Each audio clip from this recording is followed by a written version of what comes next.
Good evening. Welcome. Tonight, we embark together on a journey of profound stillness and insightful understanding, exploring the timeless wisdom of Zen Buddhism to illuminate the pathways to a life of deeper meaning and genuine happiness. Before we begin, if your heart feels inclined, please share your country and local time. From which part of the globe are you breathing with us?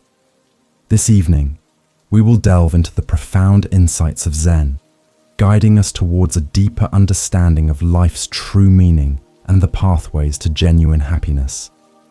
This is a sanctuary for inner cultivation, designed to nourish your mind and awaken your spirit. Here, you are invited simply to be, to breathe, and to allow these words to draw you inward. You already possess all that is necessary. We will merely remember the wisdom residing within you. Should these reflections resonate deeply, please consider subscribing to keep this peaceful harbor readily accessible. Now, take a deep breath and settle into this present moment. As we gently settle, let us turn our attention to the first profound insight on our journey toward a life of deeper understanding and happiness: the truth of impermanence. Understanding impermanence. Tonight, we begin our exploration with a fundamental principle that underpins much of Zen thought: impermanence, known in the ancient Pali language as anicca. This isn't merely a philosophical concept, but a visceral awareness of the constant flux inherent in all existence. From the subtlest breath to the grandest mountain range, everything is in a state of continuous transformation. Embracing anicca invites us to observe the ceaseless unfolding of moments, recognizing that nothing, absolutely nothing, remains static. It is a profound stillness found within movement, a groundedness that arises from understanding the ephemeral nature of all phenomena, encouraging a deep sense of presence without clinging. The recognition of anicca offers a liberating perspective on our experience of suffering. Often, our deepest dissatisfactions stem from a resistance to this natural flow, a powerful craving or trishna for things to be otherwise, for pleasant moments to linger indefinitely, or for unpleasant ones to vanish instantly.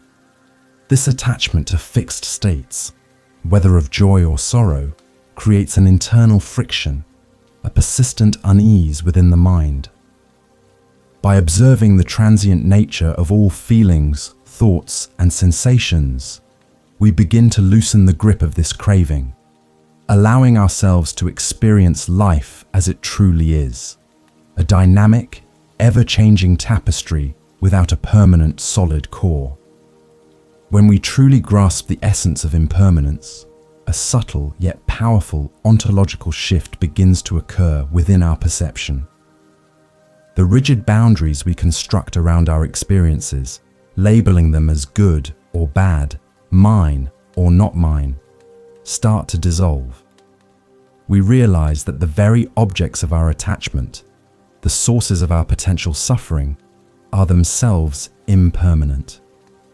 This insight is not about embracing pessimism or detachment in a cold sense, but about cultivating a radical acceptance of reality. It's about finding a spaciousness within the mind that can hold both joy and sorrow with an equal measure of equanimity, recognizing them as passing clouds in the vast sky of consciousness, without needing to control their arrival or departure.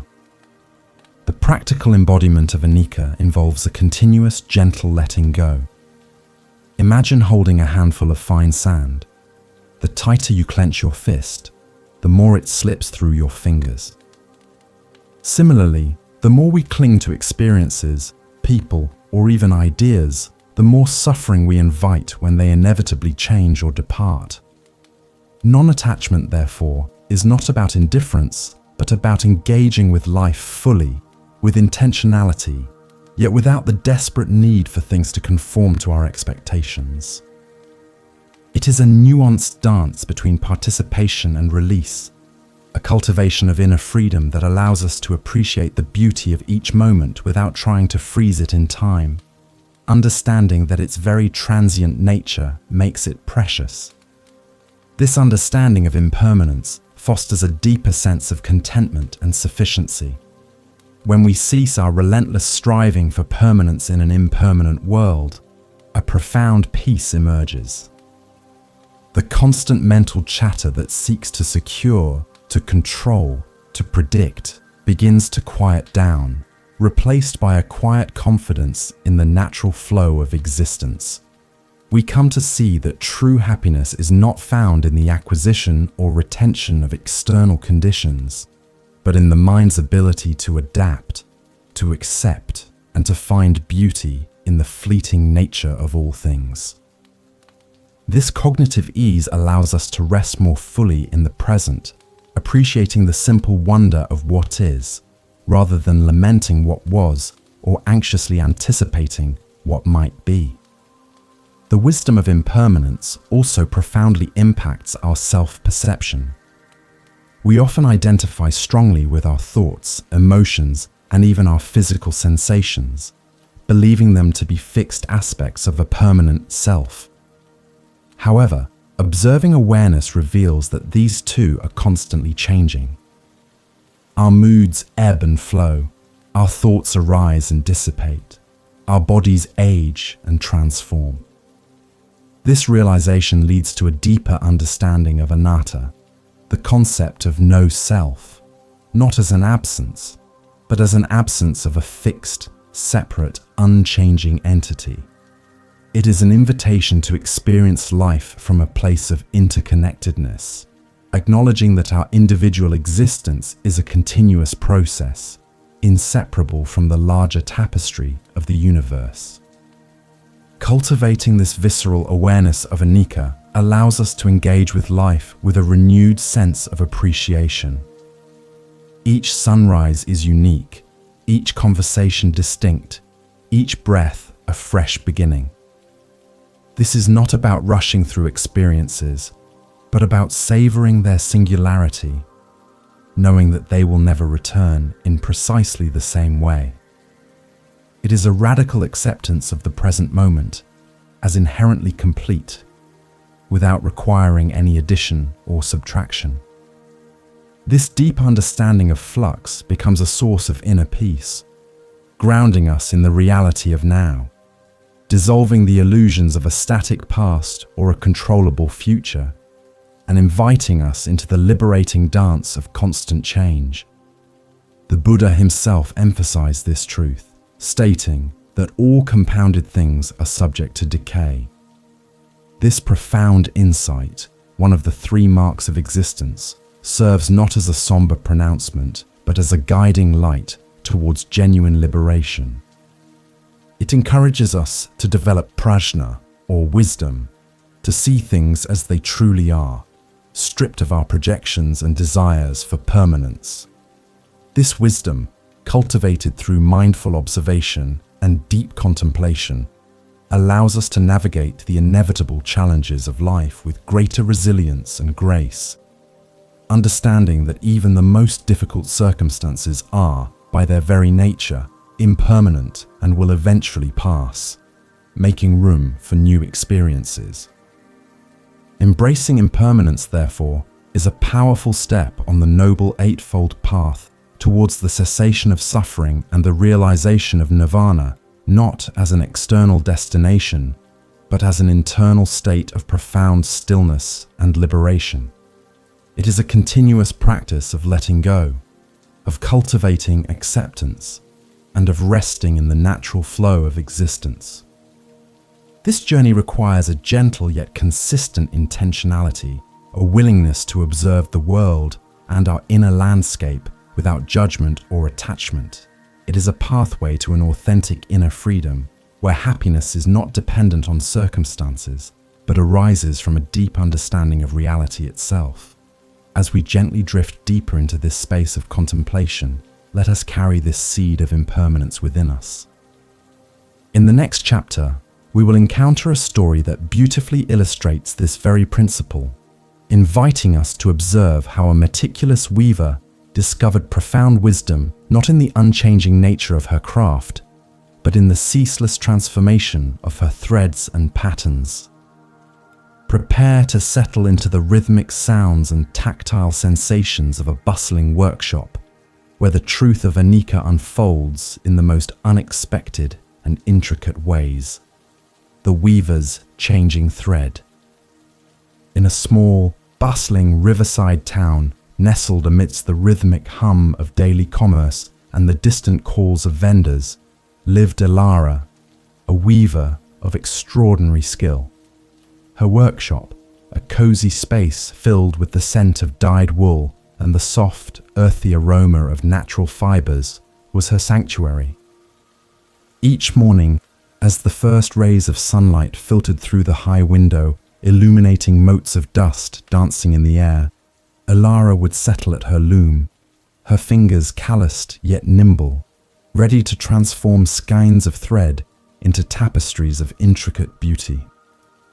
She took immense pride in the precision of her patterns, the flawless symmetry of her designs, and the vibrant, unchanging hues she carefully selected for each piece, believing that true artistry lay in perpetuating an ideal form. Elara's days were a symphony of sensory details, the rhythmic clack of the loom's shuttle flying back and forth, a steady heartbeat against the softer thud of the beater pressing the threads into place.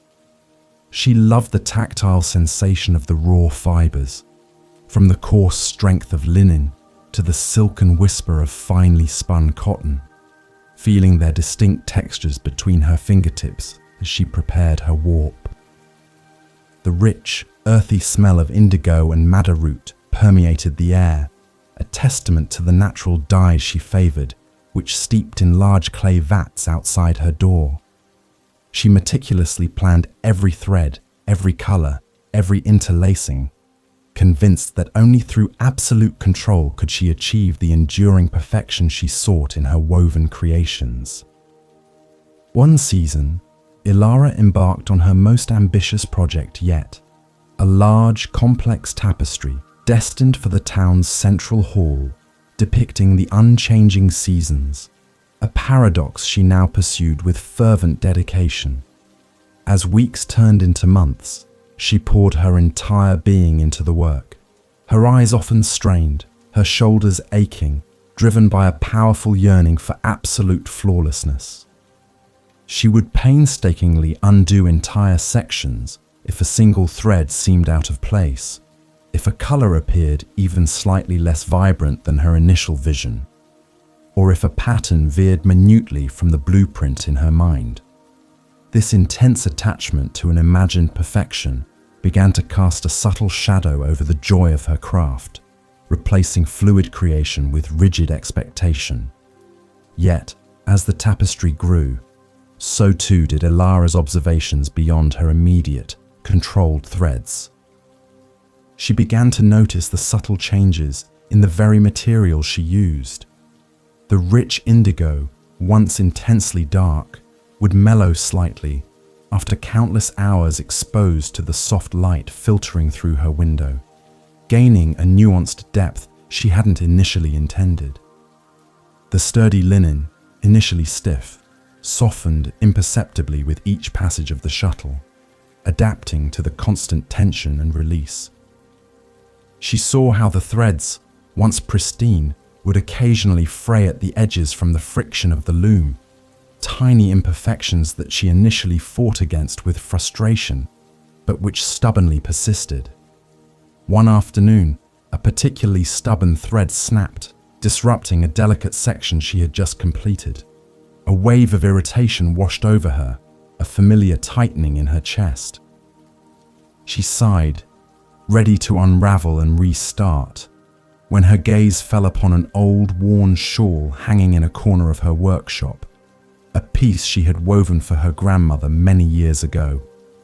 It was soft, faded in places, with several mended spots where threads had broken and been lovingly repaired.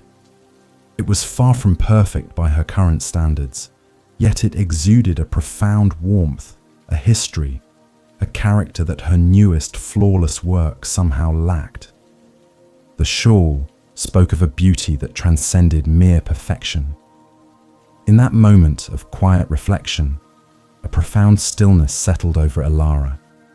She realized that the shawl's beauty wasn't diminished by its imperfections or its age. Rather, it was enhanced by them, each faded thread and mended tear telling a story of life lived, of comfort given, of time's gentle passage. She looked back at her grand tapestry, still pristine and unblemished, and saw her own relentless struggle against the natural flow of change reflected in her desire for its unchanging perfection. She began to question her deep attachment to the initial vision, understanding that her art, much like life itself, was not meant to be static, but to evolve, to breathe, to show the marks of its journey. This insight allowed her to loosen her grip, both on her loom and on her internal expectations. She picked up the broken thread not with frustration, but with a gentle acceptance, weaving in a new strand, embracing the slight variation it introduced to the pattern. The rhythmic clack of the loom began to sound different, no longer a relentless march towards an ideal, but a meditative chant of acceptance, a celebration of the continuous unfolding. She started to see the subtle shifts in color as the dyes reacted to light, not as flaws, but as expressions of the fabric's unique journey, a seamless integration of time and material. Her hands, though still precise, moved with a newfound fluidity. Ilara's new approach transformed not only her weaving, but her entire being. She found a profound stillness in the act of creation itself, a groundedness that came from working with the impermanent nature of her materials rather than against it. The tapestries she created from then on carried a different kind of beauty, one that resonated with the organic flow of life, embodying the truth that change is not an adversary, but an intrinsic part of existence. She understood that even the most meticulously crafted piece would eventually soften, fade, or fray, and that this impermanence was not a tragedy, but the very essence of its being, a testament to its lived experience. This shift in perspective brought Ilara an inner peace that surpassed any satisfaction she had found in perfect designs. She realized that true mastery lay not in controlling every thread, but in understanding and embracing the inherent impermanence of all things.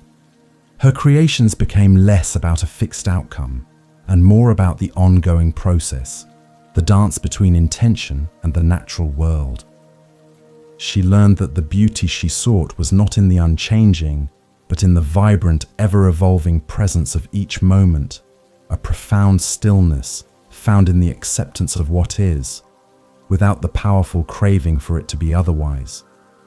Ilara's journey from striving for flawless, unchanging patterns to embracing the natural evolution of her threads beautifully illustrates how our attachment to ideals can create unnecessary suffering.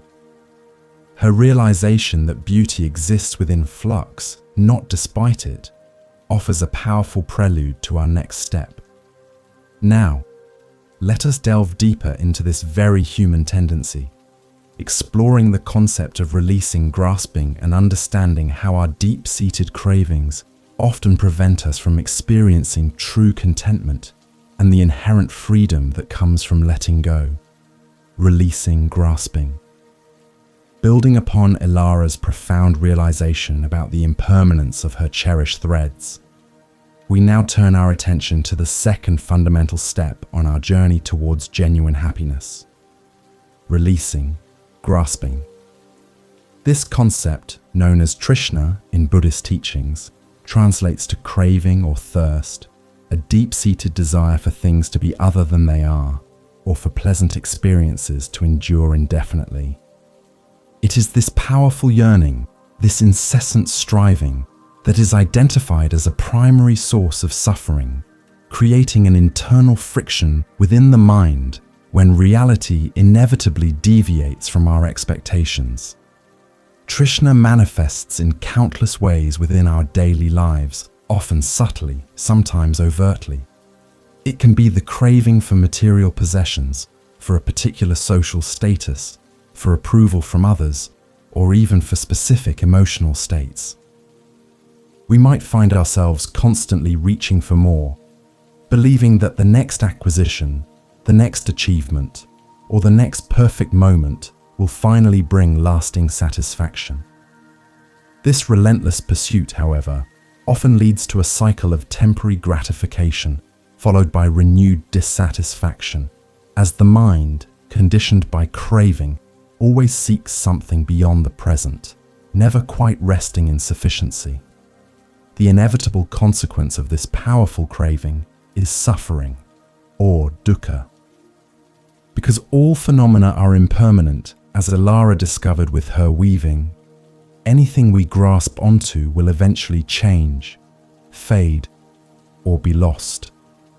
The pain of loss, the sting of disappointment, the gnawing anxiety of anticipation, or simply the pervasive sense of unease that accompanies the constant striving, all stem from this fundamental resistance to the natural flow of existence.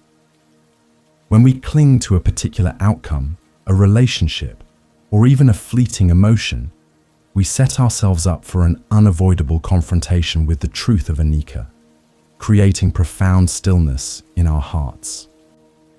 Releasing grasping, therefore, is not about becoming indifferent or apathetic to life's richness. Instead, it is about cultivating non-attachment, a profound spaciousness within the mind that allows us to engage fully with the world, to appreciate its beauty and wonders, without the desperate need to control or possess them. It's a nuanced dance between participation and letting go, a recognition that while we can influence circumstances, we cannot dictate their ultimate trajectory. This radical acceptance allows for a deeper, more authentic connection with life, free from the burden of clinging to what cannot be held. Consider the distinction between a healthy preference and an unhealthy attachment. It is entirely natural and human to prefer certain experiences over others, to enjoy moments of joy, or to seek comfort. However, attachment arises when this preference transforms into a rigid demand, when our happiness becomes entirely contingent upon a specific outcome or condition. When the preferred condition is not met, or when it inevitably changes, the mind, bound by Trishna, experiences distress. Non-attachment, conversely, allows us to savor preferences without allowing them to dictate our inner peace, maintaining an equanimity regardless of external circumstances. The practice of non-attachment involves a gentle yet consistent observing awareness of our internal landscape. As cravings or desires arise, instead of immediately acting upon them or suppressing them, we simply notice their presence. We observe their energetic quality, their fleeting nature, without judgment or identification. Through this vipassana practice, we begin to see that these desires are not fixed parts of our essential self, but transient mental formations that come and go, like passing clouds. This conscious breathing and mindful observation create a space between the impulse and the reaction, offering us the freedom to choose our response. The freedom that emerges from releasing grasping is profound and transformative. When we loosen our grip on expectations, outcomes, and even our constructed identities, we create immense room for new experiences, for genuine acceptance, and for a deeper, more abiding sense of inner peace. It is a liberation from the relentless cycle of wanting and fearing, a return to our original nature, which is inherently sufficient and complete. This allows for an effortless action, a wu-wei, where our actions are aligned with the natural flow rather than driven by a desperate need for control. This ontological shift, from a mind driven by craving to one resting in non-attachment, changes our entire relationship with the world. We move with greater fluidity and less resistance, like a boat navigating currents rather than fighting against them. The constant mental chatter, fueled by desire and aversion, begins to quiet, replaced by a profound stillness and clarity. This is not about renouncing joy or pleasure, but about experiencing them more fully, without the underlying anxiety of their potential loss, recognizing their inherent impermanence as a part of their beauty. Masters like Thich Nhat Hanh often spoke of this freedom, emphasizing that happiness is available in the present moment, not in the attainment of some future desire. Releasing grasping allows us to fully embody this truth, finding contentment and sufficiency in what is, rather than perpetually chasing what isn't. It is a pathway to mente Buddha, to a mind that is open, expansive, and free from the constrictions of craving, allowing us to experience a deep sense of gratitude for the simple miracle of being. This practice paves the way for a more ethical and compassionate engagement with life. As we carry this understanding of releasing grasping, let us prepare to explore how this principle manifests in the creative process itself.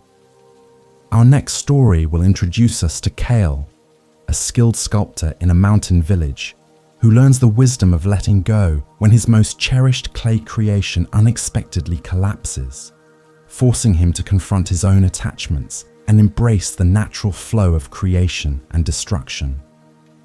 We will delve into the sensory world of his workshop, feeling the cool clay and hearing the sounds of his craft, as he discovers profound liberation in acceptance, the sculptor's clay. High in a serene mountain village, where the air was crisp and carried the faint scent of pine, lived Kale, a sculptor whose hands possessed a remarkable ability to coax form from raw earth. His workshop, a rustic space carved into the mountainside, was filled with the cool, earthy aroma of damp clay and the subtle tang of mineral dust. Kyle's reputation for crafting figures of profound beauty and intricate detail extended far beyond the village, and he approached each piece with an almost reverent dedication. He believed that within every lump of clay lay a hidden form, waiting patiently to be revealed, and his task was to meticulously uncover it, perfecting every curve and contour. Kyle's days were a dance of creation and contemplation. He loved the visceral awareness of the cool, malleable clay yielding to the subtle pressure of his fingers, feeling its resistance and pliability as he shaped it. The quiet scrape of his sculpting tools against the moist earth, the gentle hiss of water as he kept his materials supple, and the soft thud of a new block of clay being placed on his workbench were the constant companions of his artistic process.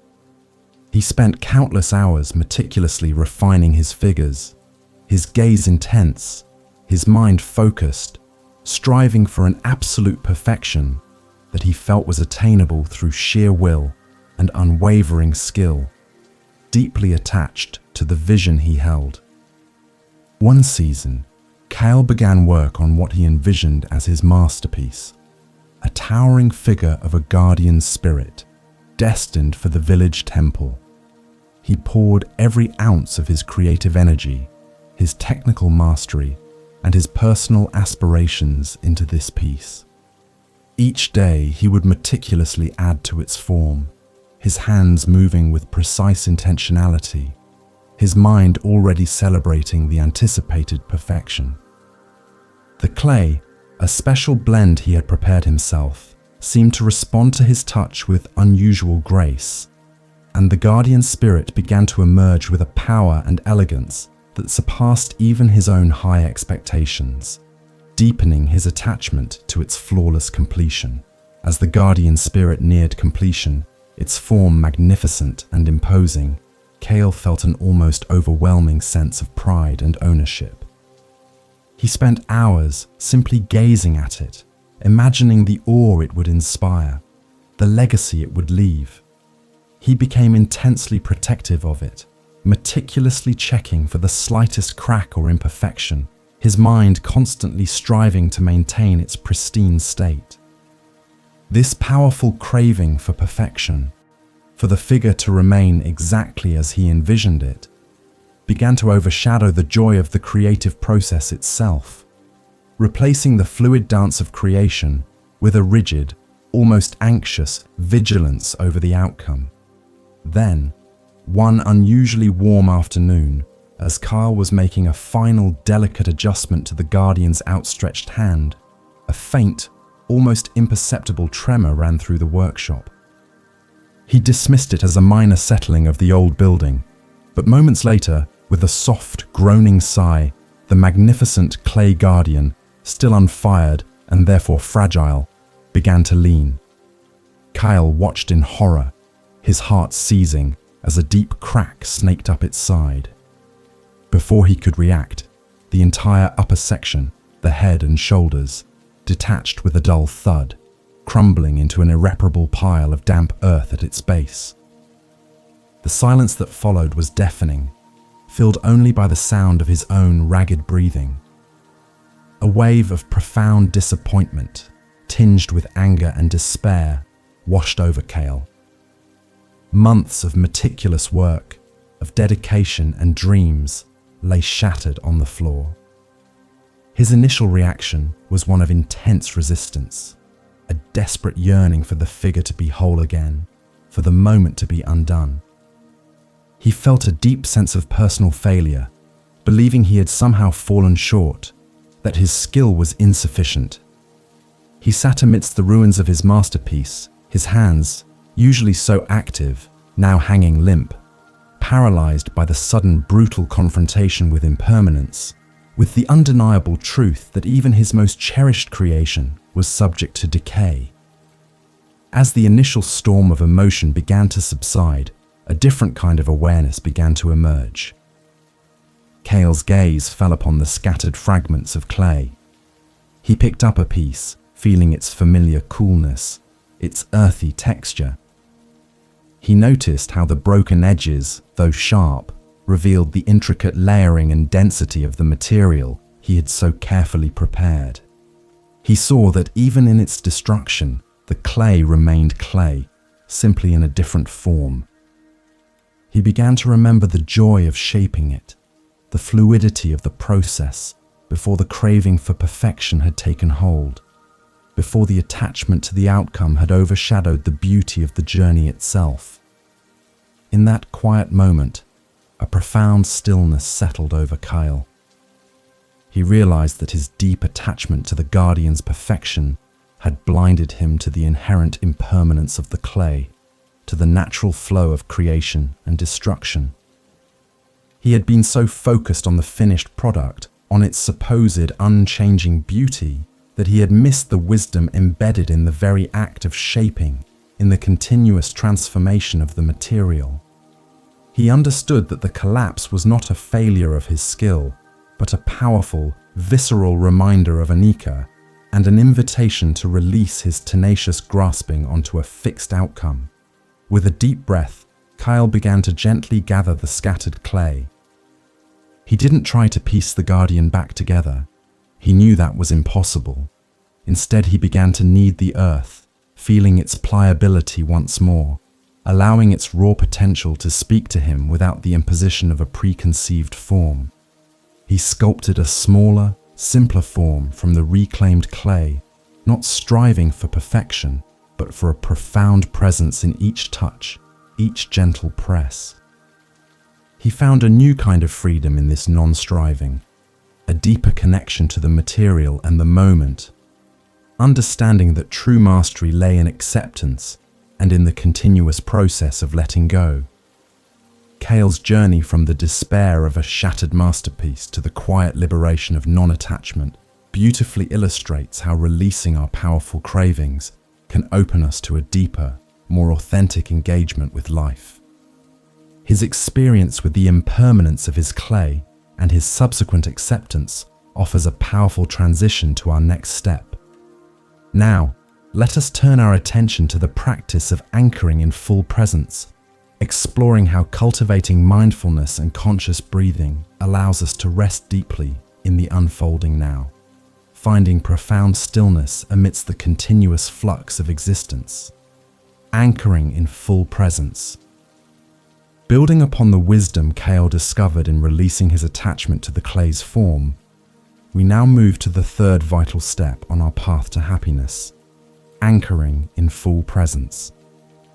This practice, often referred to as mindfulness or sati in Buddhist traditions, is about bringing a complete, non-judgmental awareness to the present moment, experiencing it directly without the filter of past regrets or future anxieties. It is an invitation to inhabit our lives fully, to taste each flavor, hear each sound, feel each sensation with an open and curious mind, recognizing that the richness of existence is always unfolding right here, right now, in a world that constantly pulls our attention in countless directions. Full presence offers a sanctuary, a profound stillness amidst the relentless activity. Our minds often wander, caught in narratives about what has happened or what might happen, effectively pulling us away from the only reality we ever truly possess, this very moment. Mindfulness is the gentle art of noticing when the mind has strayed and, without self-reproach, kindly guiding it back to the here and now. This practice cultivates a visceral awareness of our immediate experience, allowing us to truly embody our lives rather than merely observe them from a distance. One of the most accessible and powerful anchors for full presence is conscious breathing, or anapanasati. The breath is always with us, a constant, rhythmic companion, an immediate portal to the present moment. We don't need to change our breath or control it, but simply to observe it, feeling the cool air entering the nostrils, the gentle rise and fall of the abdomen, the subtle pause between inhalation and exhalation. This simple, repetitive act provides a groundedness, a seamless integration with our physical being, allowing the mind to settle and become more attuned to the subtle textures of our experience. The practice of anchoring in full presence also involves cultivating a beginner's mind, or shoshin. This means approaching each moment, each sensation, each thought, as if encountering it for the very first time, without preconceived notions, expectations, or judgments. It's shedding the layers of past conditioning and simply allowing what arises to be as it is. This radical acceptance of the present moment without needing to categorize or evaluate opens us to a fresh, vibrant perception of reality, revealing the inherent wonder in the ordinary and finding profound stillness in the mundane.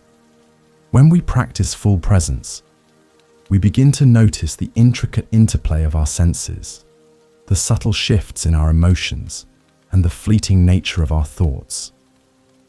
We observe these phenomena with an equanimous observation, not getting caught up in their content, but simply witnessing their arising and passing. This non-striving, this willingness to simply be with what is, without needing to fix or change anything, creates a spaciousness within the mind. It is in this spaciousness that we discover a deep well of inner peace, a quiet confidence that transcends external circumstances. This practice is not about achieving a state of blankness or emptiness, but about becoming more fully alive to the richness of our experience. When we are truly present, we can savor the taste of a meal, fully hear the words of a loved one, or deeply appreciate the beauty of our surroundings. It transforms everyday activities into sacred pauses, moments of profound connection and meaning. The mundane becomes extraordinary when viewed through the lens of full presence, revealing the intricate web of life that constantly supports and surrounds us, fostering a deep sense of gratitude. Alan Watts, a profound interpreter of Zen, often spoke about the importance of living in the eternal now. recognizing that past and future are mental constructs, while the present is our only true reality. Anchoring in full presence is the embodied practice of this philosophical insight. It helps us to break free from the habitual patterns of rumination and worry, allowing our energy to be channeled into the actual experience of living, rather than being dissipated by mental projections. This cultivation of sati is a direct path to self-knowledge and self-compassion. By consistently returning to our breath, to our body, to our immediate sensory experience, we strengthen our capacity for concentration, or samadhi. This is not a forced focus, but a gentle gathering of attention, allowing the mind to become more stable and less easily distracted. As our concentration deepens, so too does our ability to observe with greater clarity and insight, revealing the subtle workings of our own consciousness. This sustained attention is a vital component in realizing the noble truths and navigating the noble eightfold path. In essence, anchoring in full presence is an invitation to come home to ourselves, to rest in the inherent sufficiency of this very moment. It is the foundation for all other spiritual practices, the ground from which wisdom and compassion naturally arise. It is a radical act of acceptance, a commitment to meet life as it is, with an open heart and a clear mind. This practice is a continuous process, a gentle returning again and again, each time deepening our connection to the profound stillness that resides within us, waiting patiently to be recognized. As we carry this understanding of full presence, let us prepare to explore how this principle manifests in the lives of those who embrace it. Our next story will introduce us to Finn, an aging clockmaker in a quiet city workshop who discovers profound stillness and contentment not in grand gestures, but in the meticulous, focused attention he gives to each tiny gear and spring of his intricate creations. We will delve into the sensory world of his craft, hearing the soft ticking of many clocks and feeling the metallic scent of oil as he finds the sacred pauses within his diligent work, the clockmaker's quiet focus.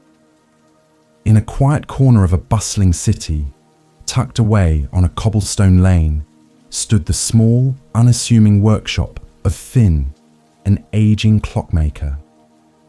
His space was a symphony of soft, rhythmic ticks and tocks, a living testament to the passage of time, yet paradoxically, a haven of profound stillness.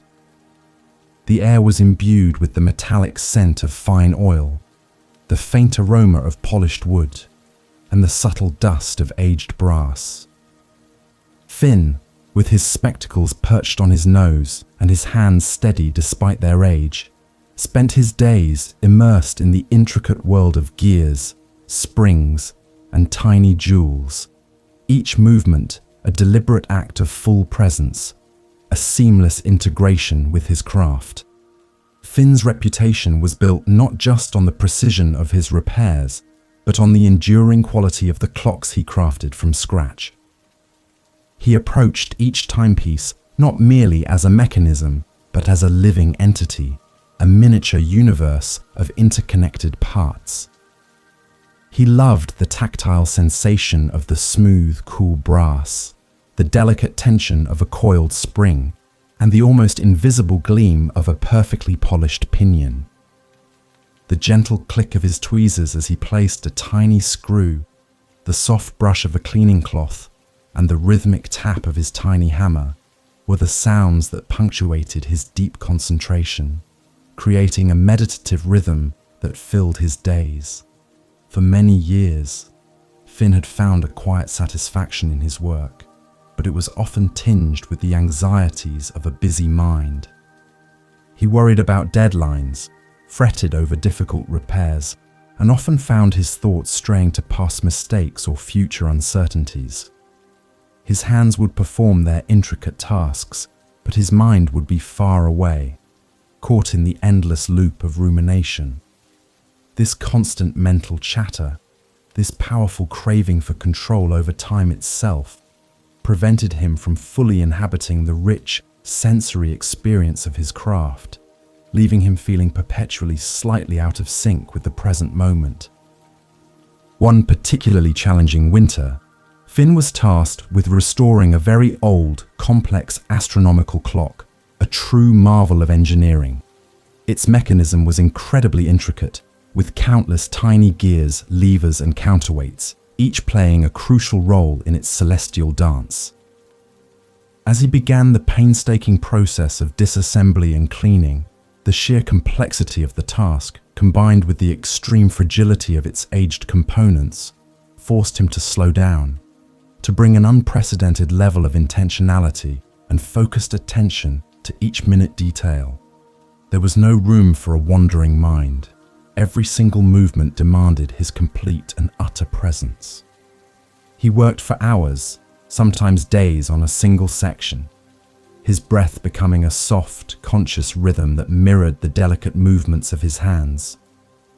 He felt the subtle vibrations of the metal, observed the infinitesimal imperfections in the ancient brass, and listened to the almost inaudible whispers of the mechanism as he gently cleaned and lubricated each part. In this deep state of concentration, the external world, with its city noises and daily demands, faded away. His workshop became a profound stillness, a sacred pause where only he and the intricate heart of the clock existed, merging in a shared, timeless moment. In this state of heightened awareness, Finn began to notice something remarkable. He wasn't just repairing a clock. He was entering into a dialogue with its original creator, understanding the ingenious thought behind each design choice, the purpose of every tiny component. He realized that the clock, in its brokenness, was not a source of frustration, but an invitation to a deeper connection, a challenge to bring his full presence and beginner's mind to every unexpected turn. He started to see the elegance not just in the finished product, but in the inherent beauty of the repair process itself, in the careful, deliberate act of restoration.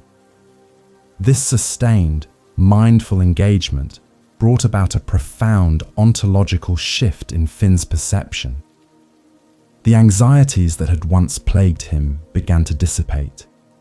He discovered that by fully immersing himself in the present task, by anchoring himself in the visceral awareness of his hands, his tools, and the metallic scent of the clock's inner workings, his mind naturally settled.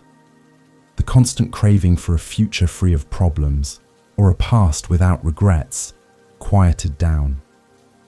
He found that contentment was not an external reward for a perfect repair, but an internal state that arose from the radical acceptance of the moment exactly as it was. Finn realized that the true time he was working with was not the minutes and hours displayed on the clock's face, but the timelessness of the present moment itself. Each tick and tock, rather than marking a relentless march, became a gentle reminder to return to full presence, to appreciate the unfolding now. He began to apply this equanimous observation to all aspects of his life. Waiting for tea to steep, he would fully observe the rising steam. Walking to the market, he would feel the texture of the cobblestones beneath his feet, transforming mundane activities into moments of profound stillness. His workshop, once a place of diligent labor, became a sanctuary of inner peace, a space where the profound stillness of concentration merged with the rhythmic pulse of time. Finn understood that happiness was not found in the perfect functioning of every clock, but in the seamless integration of his own awareness with the task at hand, in the non-striving acceptance of what is. He carried this wisdom, this groundedness, into every interaction, every breath, embodying the truth that full presence is the key to unlocking the inherent sufficiency of each moment, a deep sense of gratitude for simply being. Finn's journey into the profound stillness of conscious presence, found within the meticulous world of clockmaking, beautifully illustrates how anchoring ourselves in the now can bring immense inner peace. His ability to find sufficiency in the detailed work of his hands offers a compassionate bridge to our next exploration. Now, let us turn our attention to the practice of extending compassion, delving into how metta and karuna, loving kindness and active empathy, allow us to dissolve boundaries and connect with all beings, recognizing our shared existence in this vast, interconnected tapestry of life. Extending compassion. Building upon Finn's discovery of inner peace through present moment awareness, we now turn to the fourth vital step on our path to happiness. Extending compassion. This profound practice, rooted in the Buddhist principles of metta, or loving kindness, and karuna, or active empathy, invites us to dissolve the illusory boundaries between ourselves and others, recognizing our shared humanity and interconnectedness. It is not merely a feeling, but a deliberate cultivation of goodwill, a heartfelt wish for the well-being and freedom from suffering for all beings, beginning with ourselves and radiating outward. In a world that often emphasizes individualism and separation, the practice of metta and karuna offers a radical counter-narrative, reminding us that our own happiness is inextricably linked to the well-being of others. When we cultivate compassion, we break free from the narrow confines of self-preoccupation, expanding our hearts to encompass a wider circle of life. This expansive awareness fosters a sense of belonging, a deep understanding that we are all navigating the challenges and joys of existence together, a seamless integration of individual experience into the collective human journey. Metta practice typically begins with directing loving kindness towards oneself. This is not selfishness, but a foundational act of self-compassion, recognizing our own inherent worth and wishing ourselves freedom from suffering. Only when our own inner well of kindness is full can we authentically extend it to others. This self-knowledge and self-compassion are crucial for developing genuine empathy, allowing us to acknowledge our own vulnerabilities and imperfections with acceptance, and thus creating a spaciousness within to understand the struggles of others without judgment. From self-compassion, metta then extends to loved ones, then to neutral persons, then to difficult persons, and finally, to all beings without exception. This systematic expansion helps to dismantle the mental barriers we often erect, based on preferences, judgments, or past experiences. It is a conscious breathing exercise for the heart, gradually opening it to embrace the full spectrum of human experience, recognizing that every individual, regardless of their actions, desires happiness and freedom from suffering, just like ourselves. This practice cultivates an equanimous observation of all beings. Karuna, or active empathy, is the natural outflow of metta. It is the compassionate response to suffering, the heartfelt wish and intention to alleviate pain when we encounter it. This doesn't mean taking on the suffering of others as our own, which can lead to burnout, but rather responding with wisdom and appropriate action, or simply with a profound presence and understanding. It is an embodiment of the bodhisattva ideal, where one's own liberation is intertwined with the liberation of all beings, driven by a deep sense of responsibility and care. The cultivation of compassion has a transformative effect on our own inner landscape. When we actively practice metta and karuna, the mind becomes softer, more open, and less prone to the sharp edges of anger, resentment, or fear. It fosters a profound stillness within, a sense of inner peace that arises from genuine connection rather than isolation. This shift in perspective allows us to see the world through a lens of interconnectedness. understanding that every action, every thought has ripple effects, influencing the collective Dharma. Alan Watts often spoke of the interconnectedness of everything, a concept beautifully embodied by the practice of compassion. It reminds us that there is no true separation, that the air we breathe, the water we drink, and the ground we walk upon are shared by all. When we recognize this profound unity, extending kindness becomes a natural expression of our true nature, a reflection of the Buddha mind that sees all beings as part of a single, vibrant whole, fostering a deep sense of gratitude for this shared existence. This practice is not about grand, heroic gestures, but about small daily acts of kindness, a compassionate word, a listening ear, a moment of understanding. It is about bringing full presence to our interactions, truly seeing and hearing those around us, and responding with genuine care. It's about recognizing the inherent dignity in every being, regardless of their circumstances, and honoring their journey with a spaciousness of heart that accepts them exactly as they are. This non-striving approach to connection deepens our understanding of the noble truths. The sustained practice of compassion nurtures a deep sense of contentment and sufficiency within us. When our hearts are open, we experience a richness that no material possession or personal achievement can provide. The joy of contributing to the well-being of others, of offering comfort and understanding, is a profound and lasting source of happiness. It is a reminder that the meaning of life is often found not in what we accumulate, but in what we share, in the depth of our connections, and in the love we extend to the world.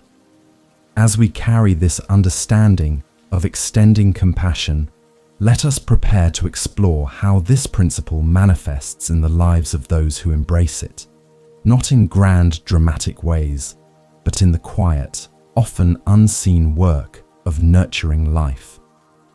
Our next story will introduce us to Lyra, a solitary gardener tending a remote community garden, who discovers profound compassion, not just for the vibrant plants she cultivates, but for the struggling sprouts and the unseen life beneath the soil, reflecting on the shared struggle of growth that connects all living things.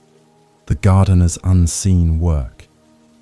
In a secluded valley, far from the hurried pace of towns, lay a community garden tended by Lyra, a solitary gardener whose presence was as gentle and nurturing as the earth itself. Her domain was a vibrant tapestry of greens and subtle floral hues, humming with the quiet industry of bees and the soft rustle of leaves. The rich, damp earth, infused with the scent of loam and growing things, was her constant companion.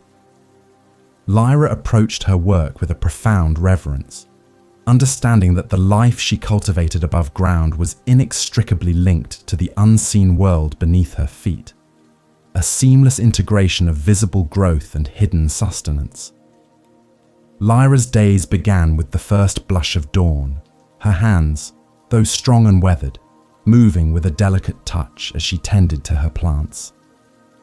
She loved the tactile sensation of the cool soil crumbling between her fingers, the delicate texture of a new sprout, and the vibrant, almost electric green of fresh leaves. The gentle drip of water from her watering can, the soft hum of insects, and the distant call of a bird were the only sounds that broke the profound stillness of her mornings. She worked with an unwavering focus, bringing full presence to each task, preparing the beds, sowing the seeds, carefully weeding around fragile seedlings, always with a deep sense of intentionality.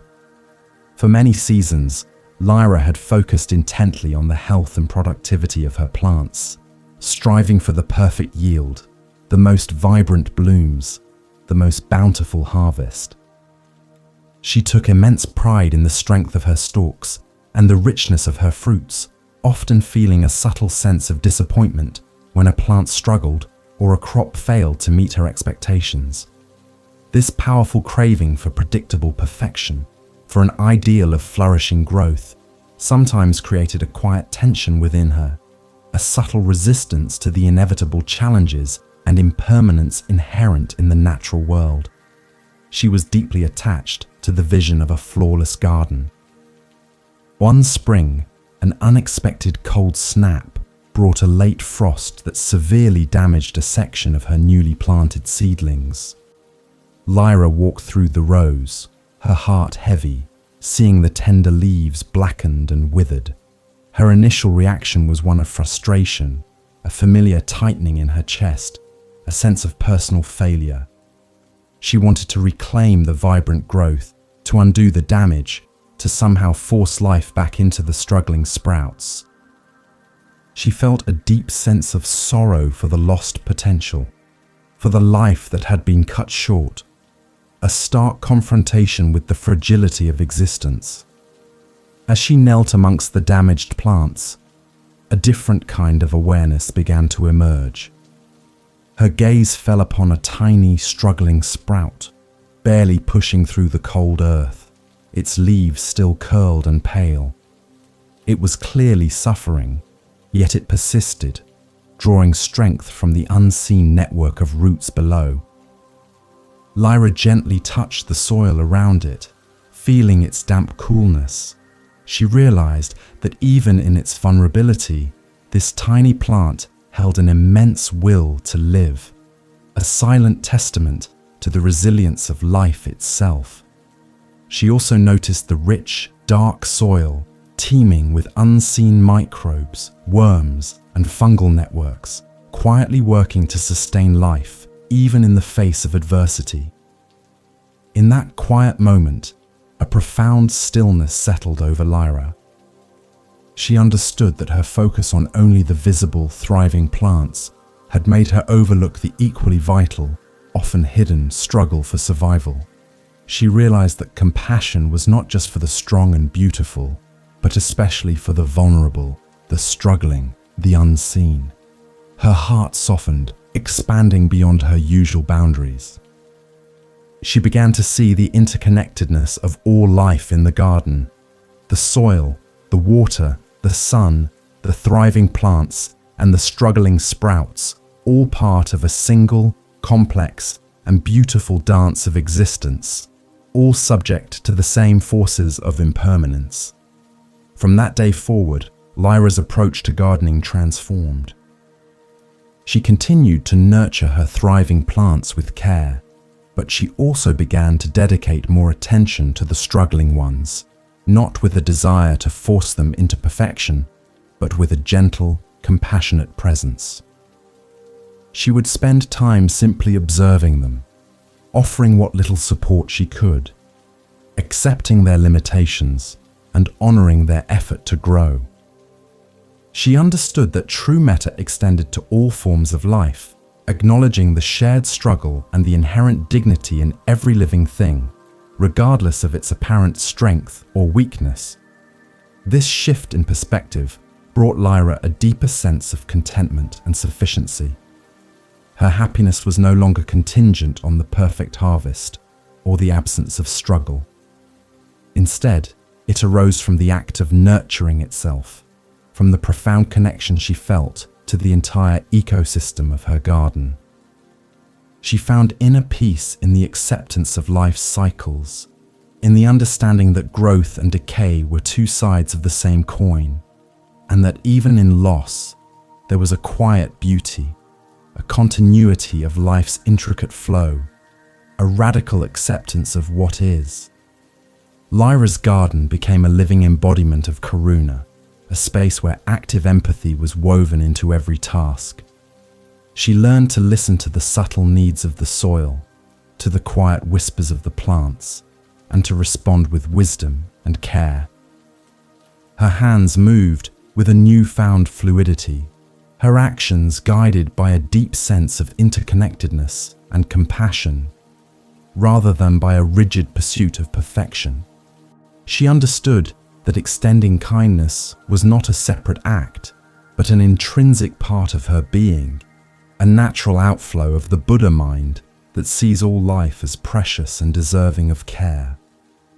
Lyra's profound journey from striving for perfect yields to embracing the compassionate care of all life in her garden beautifully illustrates how extending compassion enhances our sense of connection and inner peace. Her ability to find sufficiency in nurturing regardless of outcome offers a gentle bridge to our next exploration. Now, let us turn our attention to the practice of discovering sufficiency, delving into how cultivating contentment and appreciating what is already present allows us to break free from the endless cycle of wanting and find lasting happiness in the inherent completeness of our current moment. Discovering sufficiency. Building upon Lyra's expansive compassion for all life in her garden, we now embark on the fifth vital step on our path to happiness. Discovering sufficiency. This profound practice involves recognizing that true contentment does not arise from external accumulation or the endless pursuit of more, but from an internal state of appreciation for what is already present. It is a radical acceptance of our current circumstances, a deep understanding that we already possess all that is necessary for genuine well-being, fostering a profound stillness within the mind that transcends the constant cravings of Trishna. In a world that constantly bombards us with messages of inadequacy and the need for improvement, the concept of sufficiency is a powerful act of liberation. We are often conditioned to believe that happiness lies just beyond our current reach, residing in the next possession, the next achievement, or the next ideal condition. This relentless striving, this powerful craving, creates a perpetual state of dissatisfaction, keeping us locked in a cycle of wanting and fearing. Discovering sufficiency is about breaking free from this illusion, recognizing that the richness of life is not found in what we lack, but in the abundance that already surrounds us and resides within us. The practice of sufficiency involves a conscious shift in perspective, moving from a scarcity mindset to one of appreciation. It's about bringing full presence to the simple things we often take for granted. The warmth of a cup of tea, the comfort of a quiet evening, the steady rhythm of our own breath, the feeling of groundedness beneath our feet. By intentionally noticing and valuing these ordinary moments, we begin to rewire our brains to recognize the inherent completeness of our lives, cultivating a deep sense of gratitude that naturally displaces the urge for more. This is an embodiment of Shoshin, a beginner's mind, seeing the ordinary as extraordinary. This radical acceptance of what is not about complacency or giving up on growth. Rather, it is about approaching life with a non-striving attitude, understanding that genuine progress often arises from a place of inner peace and contentment, rather than from frantic effort driven by dissatisfaction. When we are rooted in sufficiency, our actions become more intentional, more aligned with our true values, and less driven by external pressures or the need to fill an imagined void. This cognitive ease allows us to engage with our goals from a place of abundance, rather than from a perceived lack. Consider the pervasive nature of craving for more money, more recognition, more comfort, even more spiritual experiences. This endless pursuit creates a continuous cycle of suffering, as each more eventually becomes the new normal, and the mind immediately seeks the next desired object. Discovering sufficiency is about stepping off this treadmill, recognizing that the ultimate source of happiness lies not in acquiring, but in the profound stillness of being, in the simple act of acknowledging and appreciating the inherent value of our present moment without needing anything to be added. The wisdom of sufficiency also profoundly impacts our relationship with impermanence. When we are deeply attached to external things as sources of happiness, their inevitable change or loss brings suffering. However, when our contentment arises from within, from an appreciation of the present moment and a recognition of our own inherent completeness. The external fluctuations of life become less impactful. We can navigate changes with greater equanimity, understanding that our inner peace is not dependent on the transient nature of external circumstances, but on our state of mind. This practice is deeply connected to the teachings of the Buddha, who emphasized that liberation from suffering comes from understanding and abandoning trishna, or craving. Discovering sufficiency is the active cultivation of that abandonment, a conscious choice to find richness in the here and now, rather than in the elusive promises of the future. It is a pathway to a deeper self-knowledge, revealing that the empty space we often try to fill with external things is, in fact, a spaciousness within us, full of inherent peace and wisdom. By consistently cultivating contentment, we strengthen our samadhi, our concentration, allowing our minds to settle and rest in a state of quiet appreciation. This sustained attention to the positive aspects of our present reality, however small, gradually reshapes our perception, making us more attuned to the blessings and opportunities that are always available. It is a gentle yet powerful shift that transforms our entire outlook, allowing us to experience a profound stillness and gratitude for the simple miracle of existence. In essence, discovering sufficiency is an invitation to recognize the inherent wonder of our lives exactly as they are. It is a radical act of self-acceptance, a commitment to rest in the understanding that we are, in this very moment, enough. This foundational practice provides a solid ground for all other steps on the Noble Eightfold Path, leading us towards a deeper sense of inner freedom and an authentic, lasting happiness that is not contingent on external conditions, but arises from the wellspring of our own being. As we carry this understanding of discovering sufficiency, let us prepare to explore how this principle manifests in the lives of those who embrace it, not in grand displays of wealth, but in the quiet, dedicated work of simply being. Our next story will introduce us to Silas, a lighthouse keeper on a rugged coastline, who finds profound contentment in the simple, repetitive act of maintaining his light, realizing its vital importance without needing grand recognition, embodying a deep sense of purpose in his humble yet essential role. The lighthouse keeper's simple light. On a remote, rugged coastline, where the land met the wild expanse of the ocean with dramatic cliffs and crashing waves, stood a solitary lighthouse. Its keeper was Silas, a man whose life was a testament to quiet dedication and profound purpose. His small living quarters, nestled at the base of the towering structure, were sparse but meticulously kept, filled with the constant, resonant roar of the ocean and the subtle, salty tang of sea air. Silas's days revolved around the rhythmic cycle of the light, ensuring its unwavering beam cut through the darkest nights and the thickest fogs, a silent guardian for distant ships. Silas's routine was one of deep, almost meditative simplicity.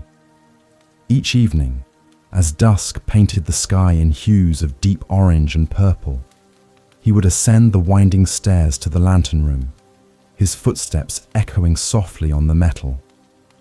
He meticulously cleaned the great glass lens, polished the intricate brass mechanisms, and carefully lit the powerful lamp, his hands moving with a precise intentionality born of years of practice.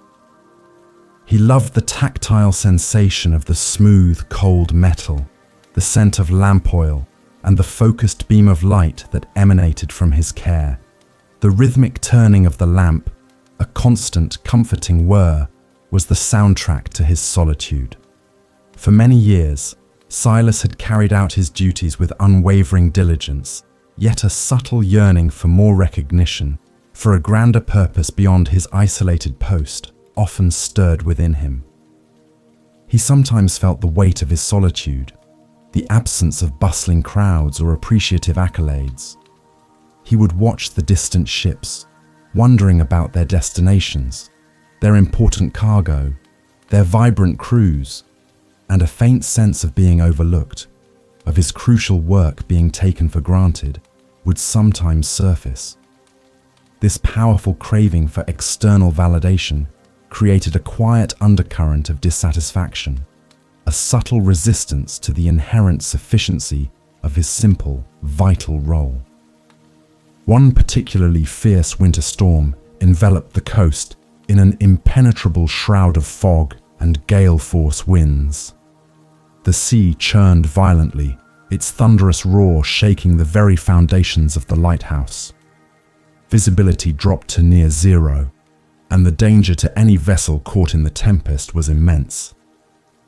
Silas worked tirelessly, battling the elements to ensure the light remained steadfast, checking the lamp's fuel, clearing ice from the lens, and making minor adjustments to the mechanism, his entire being focused on the single critical task of keeping the beam alive. There was no room for a wandering mind, no space for self-pity or yearning for recognition.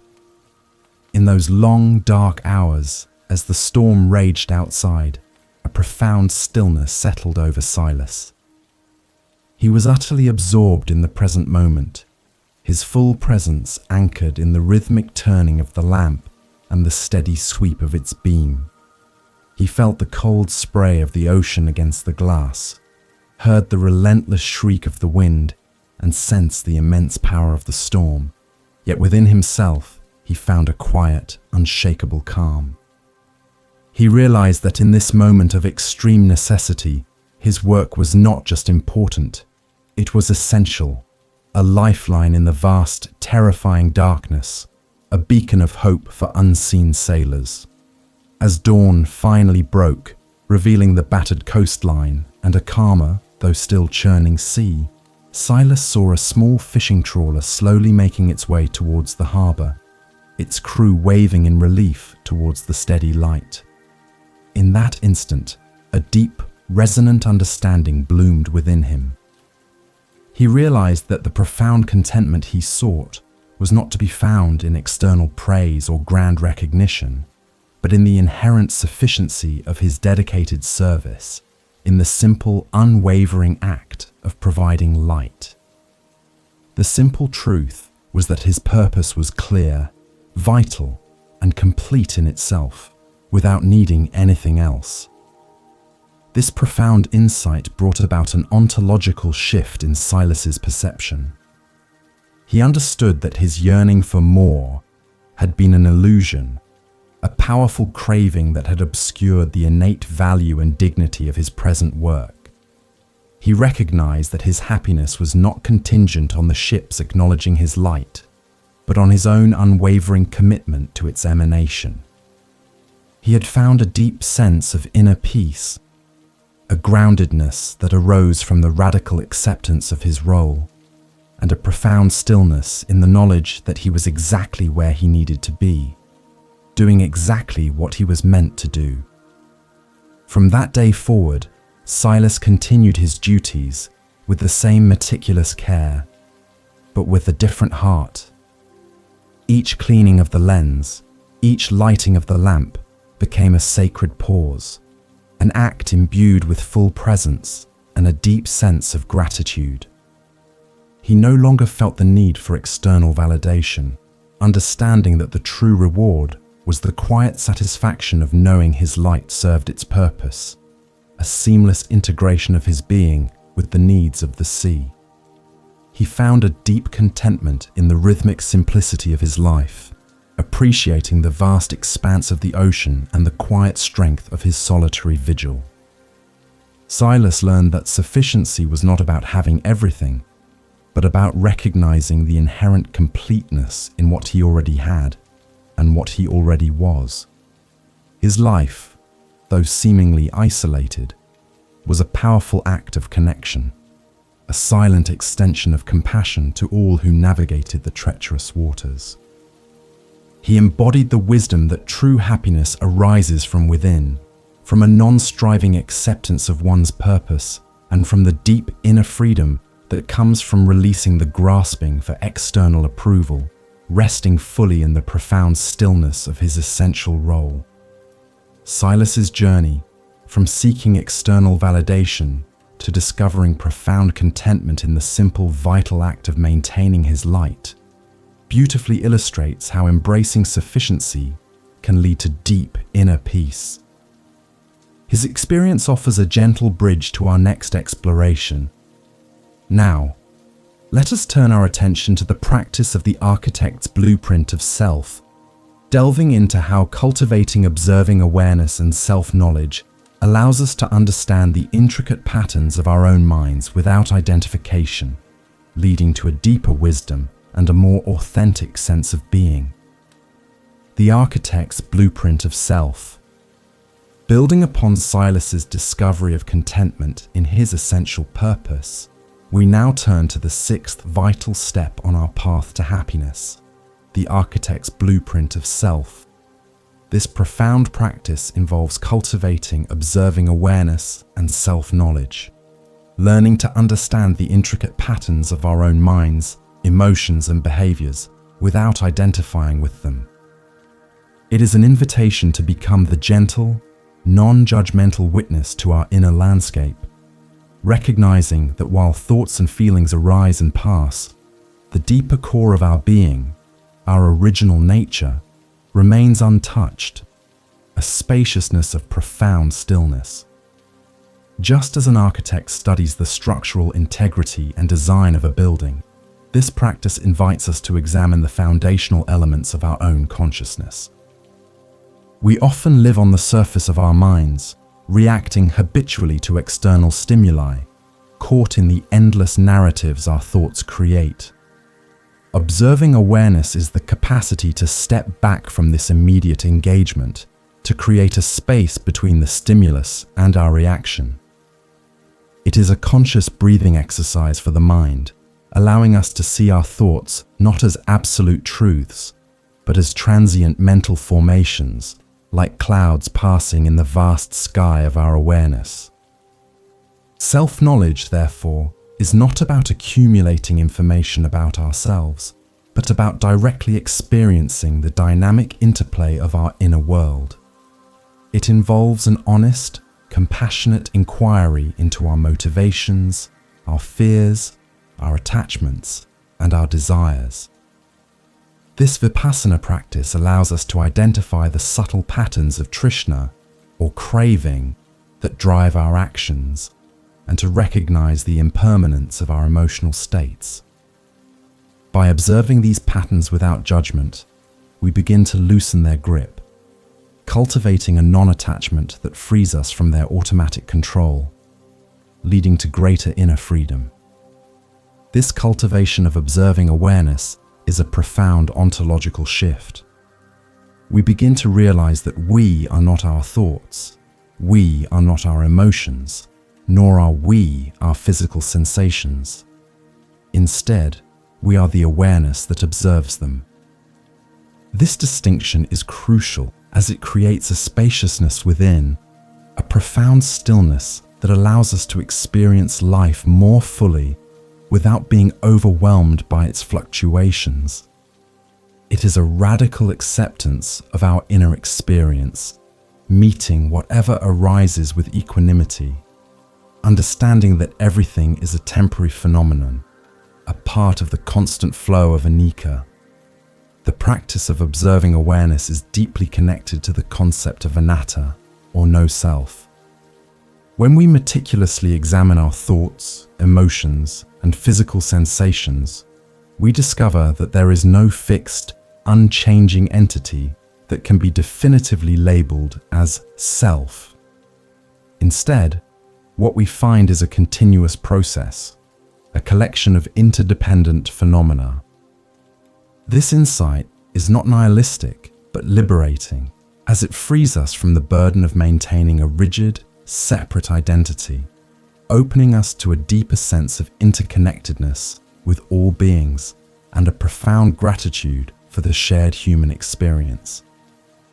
Through consistent practice, our concentration, or samadhi, deepens, allowing us to maintain this observing awareness for longer periods. This sustained attention brings a greater clarity and insight, helping us to see through the illusions our minds create. We begin to understand the noble truths not as abstract concepts, but as direct experiences of how suffering arises and how it can be ceased. This deeper self-knowledge is not an intellectual exercise, but a visceral awareness, an embodiment of wisdom or prajna that transforms our relationship with ourselves and the world. This journey into the blueprint of self requires intentionality and a beginner's mind, a willingness to approach each inner discovery with fresh eyes and an open heart. It's about being curious about our own internal workings, like a meticulous craftsman examining the intricate gears of a clock. We learn to observe our reactions without immediate judgment, to feel our emotions without being swept away by them, and to witness our thoughts without believing every story they tell. This non-striving approach leads to a genuine sense of self-compassion as we recognize the shared human struggle within ourselves. Suzuki Roshi often spoke of big mind, an expansive awareness that encompasses everything without resistance. Cultivating observing awareness is a path to this big mind, to a consciousness that is vast and unconditioned, free from the narrow confines of ego. It allows for an effortless action, a wu-wei, where our responses to life arise naturally from a place of clarity and wisdom, rather than from habitual unconscious patterns. This is the path to Buddha mind, to recognizing our original nature, which is inherently free and luminous. In essence, the architect's blueprint of self is an invitation to become the master of our own inner domain, not through forceful control, but through gentle, compassionate observation. It is a commitment to understanding ourselves deeply, to seeing clearly what is true and what is merely a passing phenomenon. This practice provides a solid foundation for ethical action, or sila, as we learn to respond to the world from a place of greater awareness and integrity, paving the way for a deeper sense of inner freedom and lasting happiness.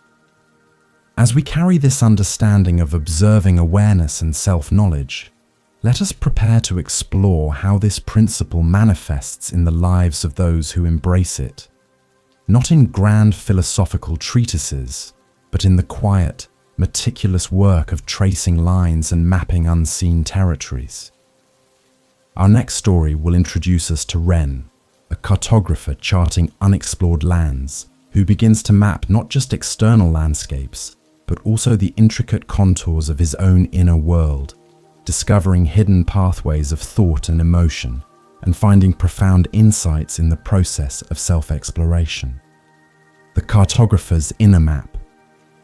In a secluded study filled with the crisp scent of parchment and the earthy aroma of old leather-bound books, lived Ren, a cartographer renowned for his meticulous and adventurous spirit. His maps were not mere geographical records. They were works of art, imbued with the spirit of the lands they depicted, each line and contour drawn with precise intentionality. Ren's life was dedicated to charting unexplored territories, to bringing order and understanding to the vast, unknown expanses of the world. He believed that to map a land was to truly know it, to uncover its hidden pathways and reveal its deepest secrets, and he applied this same rigor to every project. Ren's days were a symphony of quiet focus, the gentle scratch of his quill against the smooth, unblemished vellum, the soft rustle of aged scrolls being unfurled, and the subtle hum of concentration that filled his study. He loved the tactile sensation of the fine paper beneath his fingers, the rich, inky blackness of the lines he drew, and the intricate details that slowly emerged under his skilled hand. He spent countless hours meticulously rendering mountains, rivers, and coastlines, his gaze intense, his mind fully absorbed in the task of translating the raw data of exploration into clear, comprehensible forms, deeply attached to the accuracy and beauty of his creations. For many years, Ren's focus had been entirely external. He prided himself on his ability to objectively represent the world, to create maps that were free from personal bias or emotional influence. Yet, despite his outward success, a subtle restlessness often stirred within him. He found himself prone to sudden shifts in mood, to unexplained anxieties, and to patterns of thought that seemed to arise unbidden, creating an inner landscape that felt as uncharted and confusing as any distant wilderness. This powerful craving for external order, while his inner world remained a mystery, created a quiet tension, a subtle resistance to truly knowing himself. One season, Ren received a commission to create a comprehensive map of a newly discovered, incredibly vast archipelago, a dizzying array of islands, currents, and hidden coves. The sheer volume of data, the conflicting reports from various explorers, and the immense complexity of the task overwhelmed him. As he attempted to synthesize the information, his usual clarity eluded him. His thoughts became tangled, his emotions frayed, and he found himself experiencing a profound sense of internal chaos, mirroring the uncharted territories he was attempting to map. He felt lost, not in the external world, but within himself. In a moment of profound frustration, Ren pushed aside his half-finished map and leaned back, closing his eyes. He noticed the rapid pace of his thoughts, the anxious fluttering in his chest, the tension in his shoulders. Instead of fighting these sensations, he decided, with a sudden impulse, to apply his cartographic principles to his own inner world. He began to observe his thoughts as if they were geographical features, a mountain range of worry, a winding river of regret, a dense forest of future anxieties. He simply watched them without judgment, allowing them to arise and pass, like clouds drifting across a vast sky. This act of observing awareness, of mapping his inner landscape with a beginner's mind, brought a profound stillness. He noticed the impermanence of his emotions, how a wave of anxiety would crest and then dissipate, replaced by a quiet fatigue, then perhaps a flicker of curiosity. He realized that these internal territories were not fixed and solid, but dynamic and constantly shifting, much like the tides around his archipelago. He began to see his thoughts not as him, but as phenomena arising within him, like weather systems moving across a map, allowing for a deep sense of non-attachment. Through this consistent, gentle self-observation, Ren started to identify recurring patterns, the hidden pathways of his own mind. He noticed how certain external triggers would consistently lead to specific emotional responses, how particular thoughts would loop endlessly, creating a sense of being trapped. By simply observing these patterns with equanimity, without judgment, or the powerful craving to change them immediately, he began to create a spaciousness within himself. This cognitive ease allowed him to respond to his inner experience with greater self-compassion, rather than habitual self-criticism. Ren realized that the unexplored territory he truly needed to map was not just the external world, but the intricate contours of his own consciousness. This journey of self-knowledge, he discovered, was far more challenging and far more rewarding than any geographical expedition. He found that by understanding his own internal blueprint, he gained a deeper wisdom, a clarity that extended beyond his personal experience and into a more profound understanding of the human condition, recognizing the shared patterns of Trishna and Anika in all beings. His maps, from that day forward, carried a subtle but profound difference. While still meticulously accurate, they now seem to possess a deeper resonance, a quiet understanding of the interconnectedness between the external landscape and the internal human experience.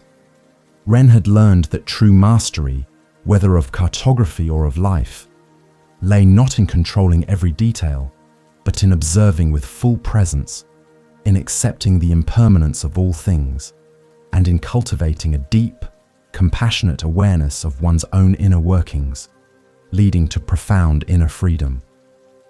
Ren's journey, from mapping external lands to charting the intricate pathways of his own mind, beautifully illustrates how cultivating observing awareness and self-knowledge leads to profound wisdom and inner peace.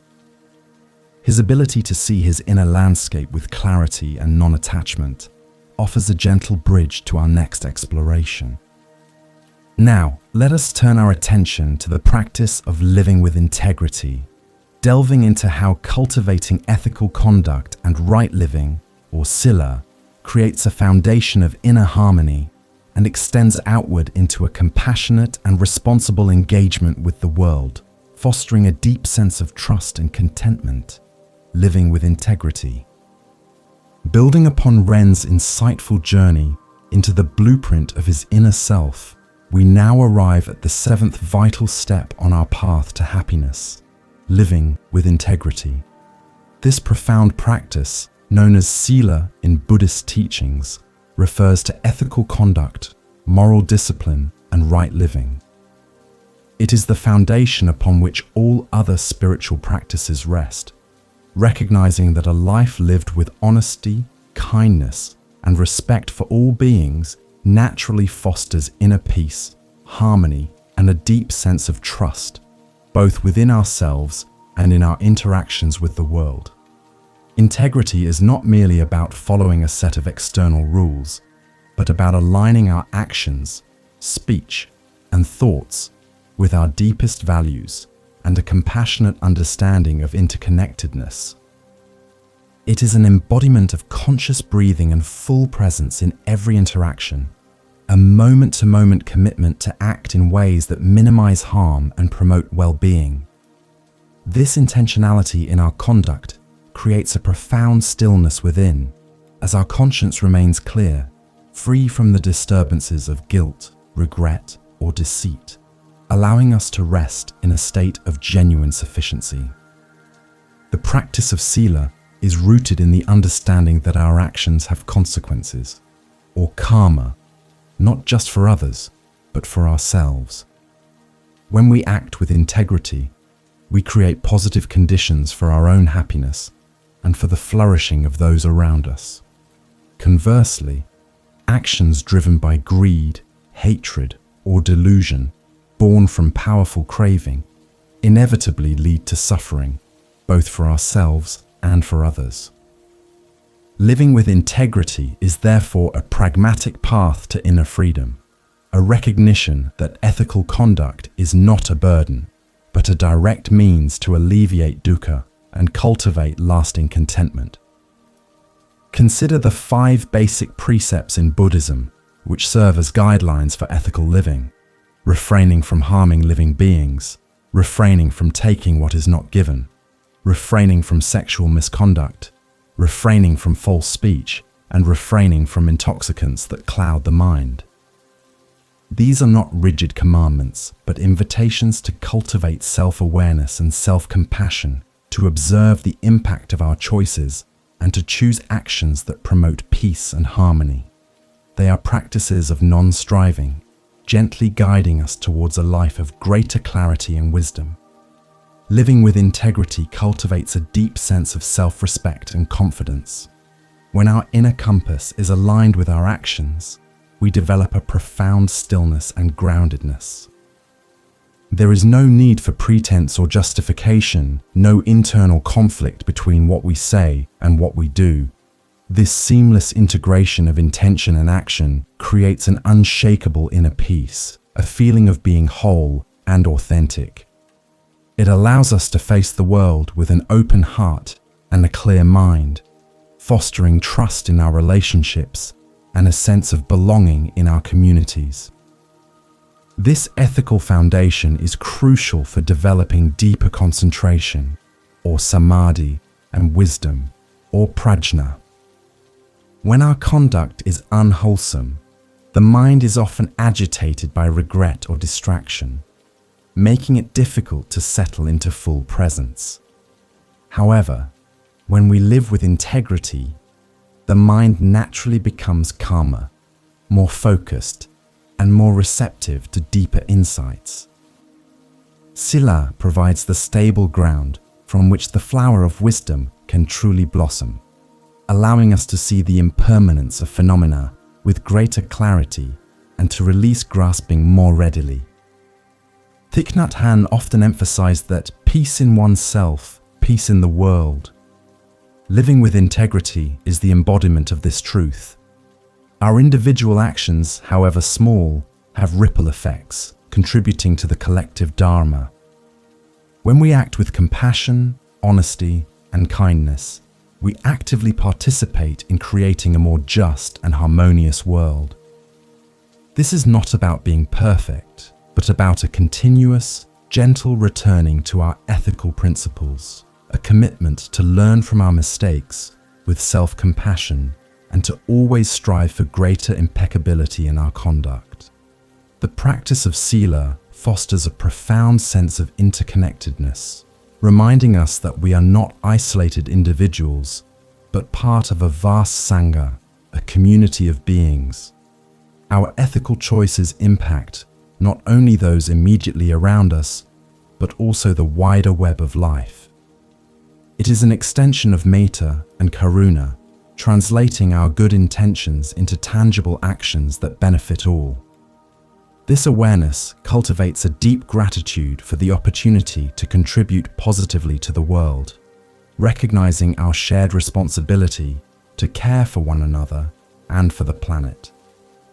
In essence, living with integrity is an invitation to align our lives with the highest principles of wisdom and compassion.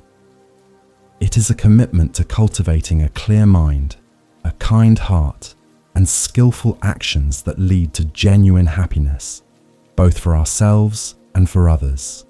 This practice provides a stable and reliable path to inner freedom, a deep sense of contentment, and a profound stillness that arises from knowing we are living in harmony with the natural flow of existence, free from the burdens of unwholesome actions. As we carry this understanding of living with integrity, let us prepare to explore how this principle manifests in the lives of those who embrace it, not in grand pronouncements, but in the quiet, dedicated work of building and creating. Our next story will introduce us to Hiroshi, a boat builder known for his unwavering honesty and meticulous craft in a bustling port town, who understands that true strength and reliability come from the hidden details and unwavering principles embedded in his vessels, reflecting a deep, ethical connection to his craft. The boat builder's honest craft.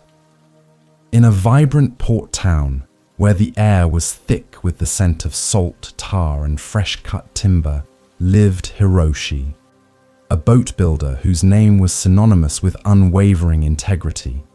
His workshop, a cavernous space filled with the rhythmic sounds of hammering and sawing, stood proudly by the docks, a testament to generations of honest craftsmanship. Hiroshi's reputation for building vessels of unparalleled strength and reliability extended across the seas, and he approached each keel and plank with a profound reverence, understanding that the lives of sailors depended on the impeccable quality of his work. Hiroshi's days were a symphony of sensory details: the pungent aroma of sawdust and linseed oil, the rhythmic scrape of a plane smoothing rough timber, and the satisfying thud of a mallet striking a chisel. He loved the tactile sensation of the grain beneath his calloused fingertips, the distinct weight and resilience of different woods, and the way light caught the polished curves of a finished hull. Each cut, each joint, each nail hammered home was a deliberate act of full presence, a meticulous dance between his skill and the inherent qualities of the materials, guided by a deep sense of intentionality and purpose. For many years, Hiroshi had built boats with a quiet dignity, but he had sometimes observed the shortcuts taken by other builders, the compromises made for speed or profit. He saw vessels that looked sturdy on the surface, but concealed hidden flaws, weak joints, or inferior timber. While he never wavered from his own high standards, a subtle frustration occasionally stirred within him, a powerful craving for everyone to share his commitment to integrity. He wondered if his unwavering dedication to unseen quality truly mattered in a world often swayed by appearance and immediate gain, creating a quiet tension within his own mind. One particularly harsh winter, a series of violent storms battered the coast, claiming several poorly constructed vessels and tragically endangering their crews. The town was gripped by a somber mood, and many began to question the quality of the boats being built in the harbour. During this time, however, every boat that bore Hiroshi's mark, though buffeted by the same merciless gales, returned safely to port, their hulls intact, their masts unyielding. His reputation, already strong, deepened into a profound trust, a testament to his unwavering commitment to ethical conduct, even in the unseen details. As the community slowly recovered from the storms, many townspeople sought out Hiroshi, not just for new boats, but to understand the secret of his enduring craftsmanship. Hiroshi, with his gentle, knowing eyes, would simply invite them into his workshop. He would show them the hidden joints, the carefully selected timbers for the keel, the precise caulking that sealed the planks, details that would never be seen once the boat was painted and launched. He explained that the true strength of a vessel lay not in its visible adornments, but in the integrity of its hidden structure, in the honest labor that went into every unseen part. In these quiet conversations, a profound stillness settled over Hiroshi. He realized that his frustration had stemmed from a powerful craving for external validation, for others to recognize the inherent value of his ethical choices. The storms, in their brutal honesty, had provided that validation, not through words, but through undeniable proof. He understood that living with integrity was its own reward, a source of unwavering inner peace that transcended the opinions of others. His actions, rooted in sila, had created a ripple effect of safety and trust, a profound sense of interconnectedness within the community. From that day forward, Hiroshi continued his work with renewed conviction, his hands moving with even greater fluidity and purpose. He no longer felt the need to compare himself to others or to fret over their choices. His focus became entirely internal, anchored in the impeccable quality of his own craft, in the deep satisfaction of knowing he was building boats that would protect lives. Each plank he planed, each seam he caulked, became an act of metta, an extension of loving kindness towards the sailors who would entrust their lives to his creations, a seamless integration of his work and his values. Hiroshi's workshop became a sanctuary of ethical action, a space where the profound stillness of concentration merged with the unwavering principles of his craft. He understood that happiness was not found in the absence of challenges, but in the consistent choice to act with honesty and care, regardless of external pressures. His life embodied the wisdom that true strength comes from within, from a deep sense of self-knowledge and self-compassion, and from a non-striving commitment to his dharma, to his rightful path. He learned that living with integrity was a continuous practice of full presence, of bringing observing awareness to every detail, seen and unseen. It cultivated a profound sense of contentment and sufficiency, knowing that his work contributed to the well-being of others and created a legacy of trust. Hiroshi's quiet dedication revealed that true inner freedom arises from aligning one's life with ethical principles, allowing one to navigate the impermanence of existence with groundedness and an unshakable inner peace. Hiroshi's unwavering commitment to ethical craftsmanship, where the unseen details held the true strength of his boats, beautifully illustrates how living with integrity creates a profound sense of inner harmony and trust. His deep understanding of the interconnectedness of his actions and their impact offers a gentle bridge to our next exploration. Now, let us turn our attention to the practice of the spaciousness of emptiness, delving into how understanding sunyata, not as a void, but as the interdependent nature of all phenomena, free from inherent fixed existence, reveals a liberating insight and an expansive, profound stillness within our minds. The spaciousness of emptiness. Building upon Hiroshi's profound understanding of integrity and interconnectedness, we now arrive at the 8th vital step on our path to happiness: the spaciousness of emptiness. This advanced concept, known as sunyata in Buddhist philosophy, is often misunderstood. It does not mean nothingness or a void, but rather the profound insight that all phenomena, including ourselves, are devoid of inherent, fixed, independent existence. Everything is interdependent, constantly arising and passing away in relation to everything else, revealing a boundless spaciousness and a profound stillness at the heart of reality. To grasp sunyata is to recognize the truth of anatta, or no self, on a cosmic scale. Just as we found no fixed, unchanging self within our own minds, we realize that no phenomenon in the universe possesses an independent, enduring essence.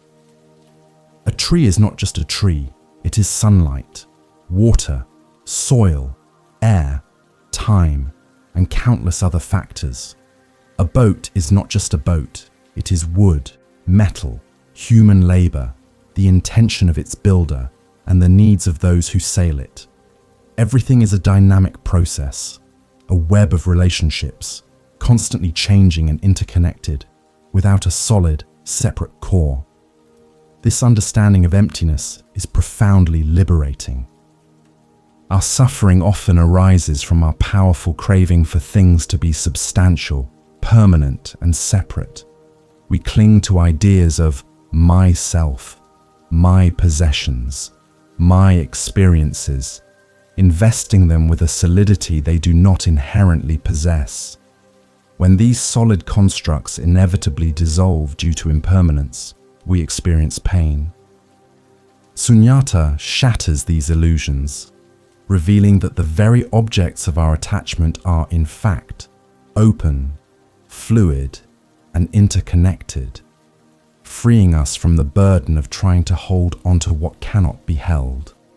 The spaciousness of emptiness invites us to cultivate a radical acceptance of reality as it is, dynamic, interdependent, and constantly transforming.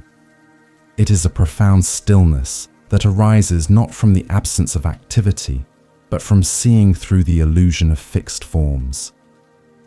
When we perceive the world through the lens of sunyata, our minds become more expansive, less rigid, and more capable of holding paradox.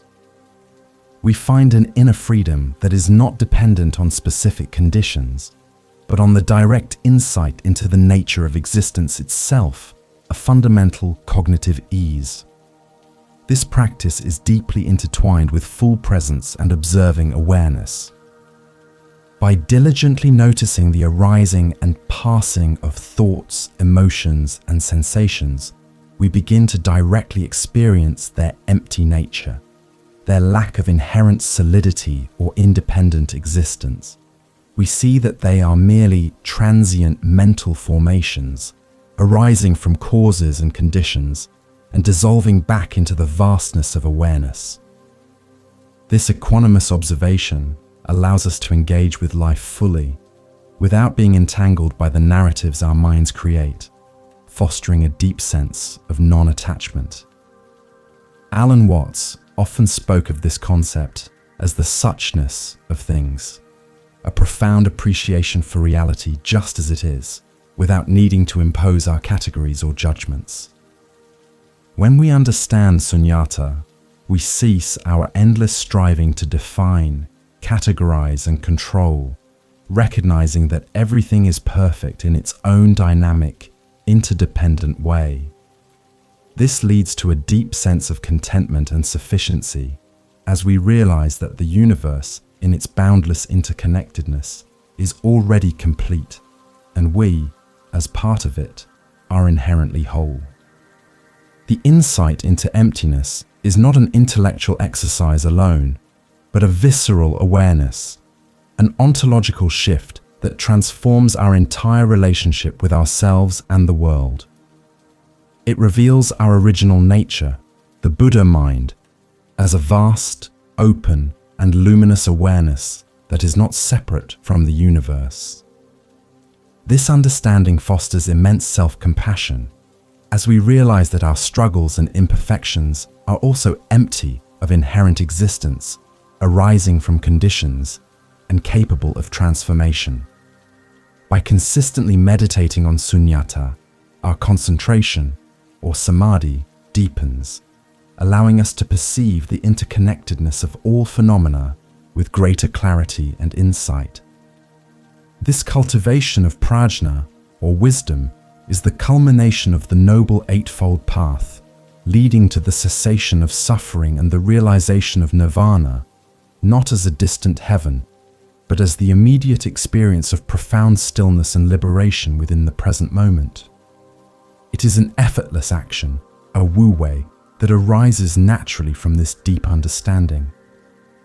In essence, the spaciousness of emptiness is an invitation to see beyond the surface, to penetrate the illusions of separation and permanence, and to rest in the boundless, interdependent nature of reality.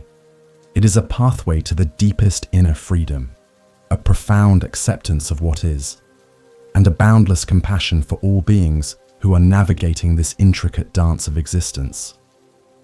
This practice allows us to experience a deep sense of gratitude for the sheer wonder of being without needing anything to be other than it is.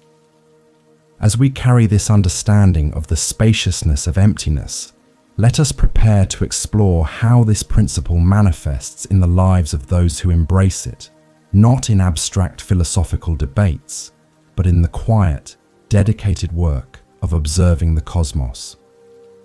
Our next story will introduce us to Dr. Anya Sharma, an astronomer observing distant galaxies from a high-altitude observatory, who finds a profound sense of interconnectedness and spaciousness in the vastness of the universe, seeing the intricate dance of stars and recognizing her own place within this grand, empty yet full tapestry of existence. The astronomer's vast sky, high atop a remote, windswept mountain, under a sky so clear it seemed to hum with silence, stood the observatory where Dr. Anya Sharma spent her nights. Her domain was a world of profound stillness, punctuated only by the soft whir of scientific instruments and the occasional, almost imperceptible click of data being recorded. The air was crisp and cold, carrying the faint, sterile scent of technology mingled with the clean aroma of high-altitude rock. Anya, a brilliant astronomer, dedicated her life to observing distant galaxies, to charting the vast, empty, yet infinitely full tapestry of the cosmos, seeking to understand its profound, intricate dance. Anya's days were reversed, her most active hours unfolding under the cloak of night.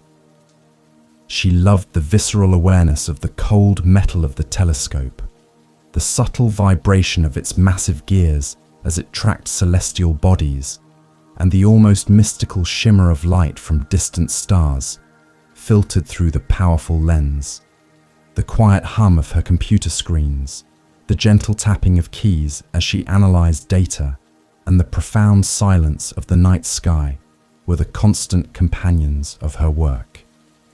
She spent countless hours meticulously observing, recording, and interpreting, her gaze intense, her mind fully absorbed in the boundless expanse beyond Earth, deeply attached to uncovering the universe's grand designs. For many years, Anya had approached her work with a purely scientific, objective mindset. She sought to categorize, to measure, to explain the universe through precise mathematical models, striving for an absolute, unchanging understanding of its laws. Yet, despite her intellectual achievements, a subtle sense of separation often lingered. She felt a profound connection to the stars, but a powerful craving for definitive answers, for a solid, fixed truth about existence, sometimes created a quiet tension within her. She yearned to grasp the universe's ultimate form, believing that within its vastness lay a singular, unchanging essence, resisting the inherent impermanence of all phenomena. One particularly clear night, Anya was observing a distant galaxy, a swirling spiral of billions of stars, so far away that its light had traveled for eons to reach her lens. As she adjusted the focus, bringing its intricate structure into sharper relief, she noticed something extraordinary. The galaxy was not a static entity. It was a dynamic, ever-changing dance of birth and death, of stars forming and exploding, of gas clouds coalescing and dispersing. She saw evidence of gravitational interactions shaping its arms, of dark matter influencing its motion, of countless forces at play, all interdependent, all in constant flux. In that moment of intense observation, a profound stillness settled over Anya. She realized that the galaxy, despite its immense scale and apparent solidity, was ultimately empty of inherent fixed existence. It was a magnificent temporary manifestation of countless interdependent conditions, a vast and intricate web of relationships, constantly changing, constantly flowing. She understood that its beauty lay not in its permanence, but in its dynamic impermanence, in its ceaseless transformation. This insight, a direct experience of sunyata, shattered her previous craving for a fixed, ultimate truth, replacing it with a sense of boundless wonder. Anya's perception underwent a radical ontological shift. She saw that her own existence, her observatory, the mountain, the earth itself, were all part of this same grand, interdependent dance. There was no true separation, no solid, independent self or other. Everything was interconnected, arising and passing away in a seamless integration of cosmic energy and matter. This realization brought a profound sense of inner freedom, a liberation from the burden of needing to define or control, allowing her to rest in the spaciousness of what is, without striving for a fixed outcome. From that night forward, Anya continued her scientific work with the same rigor, but with a profoundly different heart. Her observations became infused with a deep sense of gratitude and self-compassion. She no longer sought to grasp the universe's ultimate secret as a fixed answer, but to simply witness its unfolding, to appreciate its boundless mystery. Each star she observed, each galaxy she charted, became a sacred pause, an act of full presence that connected her to the vast, empty, yet infinitely full Buddha mind of the cosmos, recognizing her own original nature within it. Her work became an embodiment of equanimous observation, allowing her to hold the immense beauty and the terrifying vastness of the universe with equal measure. She understood that her happiness was not contingent on discovering the definitive theory of everything, but on her ability to simply be with the mystery, to find contentment in the continuous process of inquiry and discovery. This non-attachment to outcomes allowed her to experience a profound stillness, a deep inner peace that arose from her direct insight into the interdependent nature of all phenomena. Anya learned that the spaciousness of emptiness was not a void to be feared, but a boundless field of potential, a canvas upon which the universe continuously painted itself. It was a pathway to the deepest wisdom, or prajna, revealing the noble truths not as abstract concepts, but as the living reality of existence. Her life, once focused on external measurement, became a testament to the inner freedom that arises from embracing the impermanence and interconnectedness of all things, allowing her to experience a profound sense of sufficiency in her own being. Anya's profound journey, from seeking fixed scientific truths to embracing the dynamic, interdependent spaciousness of the cosmos, beautifully illustrates how understanding emptiness liberates us from clinging to rigid concepts and brings deep inner freedom. Her ability to find contentment in the boundless mystery of the universe offers a powerful bridge to our final step. Now, let us turn our attention to the practice of embracing inner freedom, delving into how the culmination of these insights leads to nirvana, not as a distant heaven, but as the cessation of suffering and the realization of inherent liberation, often expressed as wu-wei, or effortless action in the present moment. Embracing inner freedom. Building upon Dr. Anya Sharma's expansive insight into the spaciousness of emptiness, we now arrive at the ninth and culminating vital step on our path to happiness, embracing inner freedom. This is the realization of nirvana, not as a distant otherworldly paradise, but as the cessation of suffering and the awakening to an inherent, boundless liberation that is available right here, right now. It is the profound understanding that our true nature is already free, unconditioned by external circumstances, and that lasting happiness arises from releasing all forms of grasping, resting in the effortless action, or wu-wei, of our authentic being. Inner freedom is the natural outcome of diligently practicing all the previous steps, understanding impermanence, releasing grasping, anchoring in full presence, extending compassion, discovering sufficiency, living with integrity, and realizing the spaciousness of emptiness. Each step gently dismantles the illusions that bind us, revealing the inherent luminosity and openness of our original nature. It is a profound stillness that emerges when the mind is no longer agitated by craving, aversion, or ignorance, but rests in a state of natural balance and profound clarity. This liberation is not about escaping the world or becoming indifferent to its challenges. Instead, it is about engaging with life from a place of non-attachment, of radical acceptance, and of boundless compassion. When we embrace inner freedom, our actions become spontaneous, effortless, and perfectly aligned with the natural flow of existence, like a skilled dancer moving with the music rather than fighting against it. This wu-wei is not passive inaction, but a highly effective and responsive mode of being, arising from a deep sense of wisdom and interconnectedness. The cessation of suffering, or nirodha, is the core of this inner freedom. It is the realization that dukkha, our dissatisfaction and unease, is not an inherent flaw in existence, but arises from our powerful craving, our trishna, for things to be other than they are. When we fully understand impermanence and emptiness, and release our grasping, the root of suffering is severed.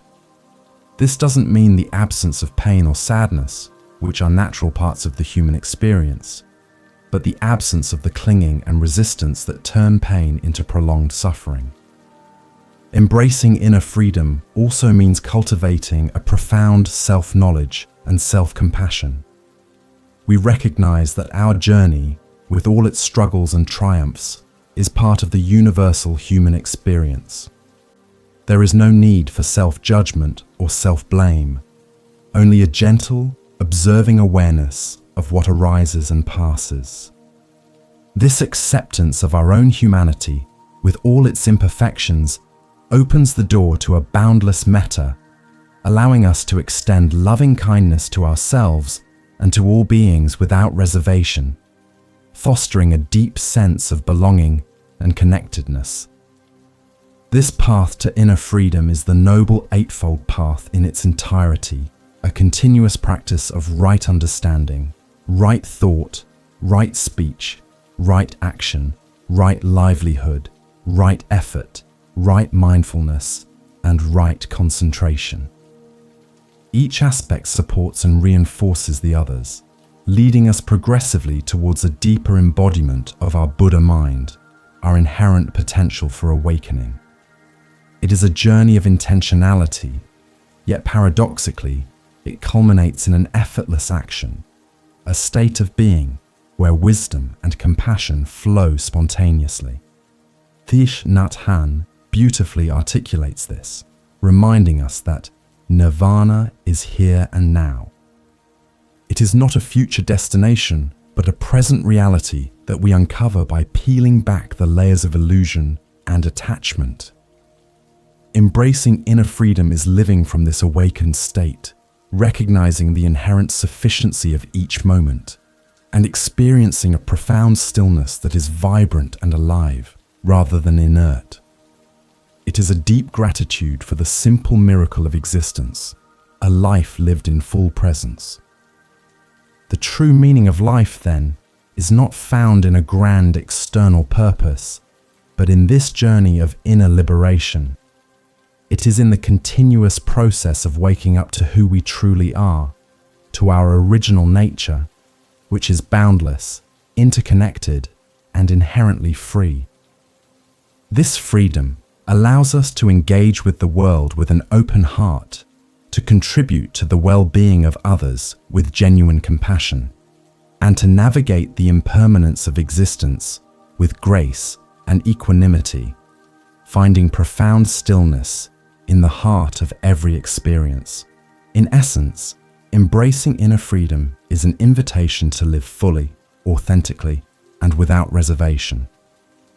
It is a commitment to release the burdens of the past and the anxieties of the future, to rest in the inherent completeness of the present moment. This practice culminates in a deep sense of contentment and peace, a profound awareness that happiness is not something to be pursued or acquired, but a state of being that is always available when we choose to let go and simply be, allowing our true free nature to shine forth. As we carry this understanding of embracing inner freedom, let us prepare to explore how this principle manifests in the lives of those who embody it, not in grand philosophical declarations, but in the spontaneous, joyful movements of everyday life. Our final story will introduce us to Elio, a street dancer who moves with an unseen rhythm in a vibrant city square, embodying true inner freedom as he flows effortlessly with the music and the energy around him, unburdened by self-consciousness, a living testament to the ultimate meaning of a life lived in profound stillness and liberation. The dancer's unseen rhythm. In the heart of a vibrant city, where the pulse of life throbbed with 1,000 different beats, a street dancer named Elio moved with an unseen rhythm. His stage was a bustling square, paved with worn cobblestones, where the air hummed with the percussive sounds of city life, distant traffic, snippets of conversation, and the occasional burst of street music.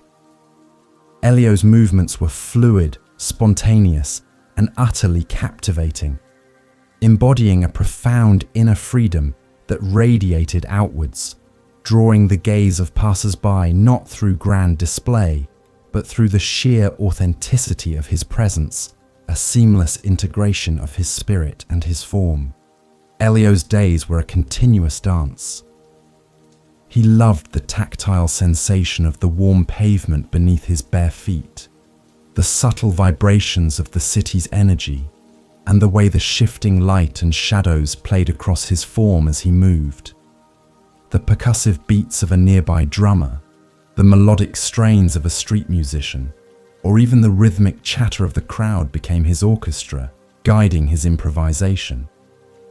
He spent countless hours immersed in movement, his body a vessel for the music, his mind fully present, unburdened by self-consciousness or the powerful craving for external approval, simply flowing with the moment in a state of profound stillness.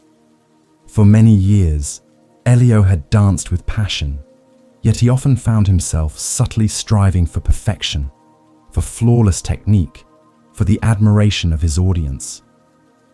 He would meticulously rehearse routines, worrying about every step, every turn, every expression. This attachment to an ideal outcome, this powerful craving for validation, sometimes created a quiet tension within him, a subtle resistance to the spontaneous flow of his own creativity. He felt that his inner freedom was contingent on mastering every movement, on receiving applause, believing that true happiness lay in the external recognition of his skill. One sweltering afternoon, as Elio was performing in the crowded square, a sudden, unexpected downpour sent people scattering for cover. The music stopped abruptly, and the square emptied almost instantly, leaving Elio alone in the pouring rain. His initial reaction was one of disappointment, a familiar tightening in his chest, a sense of having his performance cut short, his connection to the audience severed. He wanted the rain to stop, the music to resume, for the moment to be otherwise, a powerful craving for control over external circumstances. As the rain drenched him, washing over his face and hair, a different kind of awareness began to emerge. Elio noticed the cool, refreshing sensation of the water on his skin, the glistening sheen on the cobblestones, the unique, echoing sound of raindrops hitting the empty square. With the audience gone and the music silent, there was no longer any pressure to perform, no need to impress. He was simply there, in the rain, in the profound stillness of the moment, utterly present to the raw, visceral experience of the downpour. In that quiet, rain-soaked moment, a deep sense of inner freedom bloomed within Elio. He realized that his true dance was not for others, nor was it dependent on perfect conditions or external music. His dance was an expression of his own original nature, an embodiment of the unseen rhythm that resided within him. He began to move, slowly at first, then with increasing fluidity, improvising to the natural symphony of the rain. Each step, each turn, each gesture was an effortless action, a wu-wei, arising spontaneously from a place of pure joy and non-attachment. Elio's movements were no longer about technique or showmanship. They were a profound stillness, a living meditation, a seamless integration with the elements. He felt a deep sense of contentment, a sufficiency that arose from simply being, from embracing the impermanence of the moment, and from allowing his body to express the boundless spaciousness of his own being. The rain became his partner, the empty square his canvas, and his inner freedom the sole guide for his movement. He realized that the true meaning of his dance and of his life lay not in external achievement, but in this awakened state of effortless being. From that day forward, Elio's dance transformed. He still performed in the bustling square, but his approach was different. His movements flowed with greater fluidity, unburdened by self-consciousness or the powerful craving for applause. He brought full presence to each step, each breath, each connection with the music and the energy of the crowd, seeing them all as part of the same interdependent dance. He understood that his happiness was not contingent on the outcome of his performance, but on the authentic expression of his inner freedom, a deep sense of gratitude for simply being alive and able to move. Elio learned that embracing inner freedom was a continuous practice of letting go, of cultivating acceptance, and of resting in the natural flow of existence. He embodied the wisdom that true happiness arises from within, from a non-striving commitment to his own authentic expression, and from the profound stillness that emerges when the mind is free from attachment. His life became a testament to nirvana, not as a distant goal, but as the present reality of a life lived with effortless action, compassion, and boundless joy, a living example of the meaning of life. Elio's vibrant embodiment of inner freedom, found in the spontaneous flow of his dance, offers a beautiful culmination to our journey through the 9 steps to happiness. His effortless action and profound contentment in the present moment serve as a final gentle guide as we prepare to return to our own inner landscapes. Now, let us gather these insights and settle into a space of deep rest, allowing the wisdom we've cultivated to gently guide us towards a peaceful and restorative sleep. As our journey through these 9 profound steps to happiness gently concludes, let us take a moment to reground ourselves, bringing our awareness back to the subtle sensations of our body. Feel the gentle rise and fall of your chest. With each conscious breath, the soft contact of your body against the surface supporting you, the quiet hum of your own unique presence in this moment. There is nothing more you need to do, nowhere else you need to be. You are here now, and this in its entirety is sufficient. Allow the wisdom we've explored tonight to settle within you, not as a collection of ideas, but as a felt sense, a quiet understanding that resonates deep within your being. The impermanence of all things, the liberation in releasing grasping, the peace of full presence, the warmth of extending compassion, the contentment of discovering sufficiency, the harmony of living with integrity, the expansive insight of emptiness, and the boundless joy of embracing inner freedom. These are not distant goals, but qualities that reside within you, waiting to be recognized. As you prepare for sleep, release any remaining thoughts or worries, allowing them to drift away like leaves on a gentle stream. There is no need to hold on to anything, no need to strive, no need to analyze. Simply rest in the profound stillness that is your true nature, a spaciousness that welcomes all without judgment and holds all with equanimity. Let your breath deepen, becoming softer, more rhythmic, a lullaby inviting you into a state of deep, restorative peace. Trust in the natural flow of your own being. Your body knows how to rest, your mind knows how to settle. You are inherently whole, inherently complete, and perfectly capable of finding the profound stillness that leads to true rest. Allow yourself to sink deeper into the comfort of your bed, feeling the support beneath you, letting go of any tension, any resistance, as you surrender to the gentle embrace of sleep. You are entering a sacred pause, a time for your mind and body to replenish, to integrate the insights of the day, and to return to a state of balance. Recognize the simple marvel of this transition, the quiet wonder of drifting into unconsciousness, a profound act of letting go that renews and restores. This is your sanctuary, your inner harbor of peace. May your sleep be deep, tranquil, and utterly restorative. May you awaken feeling refreshed, renewed, and reconnected to the inherent happiness that resides within you. Remember these pathways to contentment, and should you wish to revisit this space of peace and wisdom, you are always welcome to return. If these words have resonated with you, consider subscribing to ensure this sanctuary remains easily accessible whenever you need to find this quiet meeting point within yourself. Good night.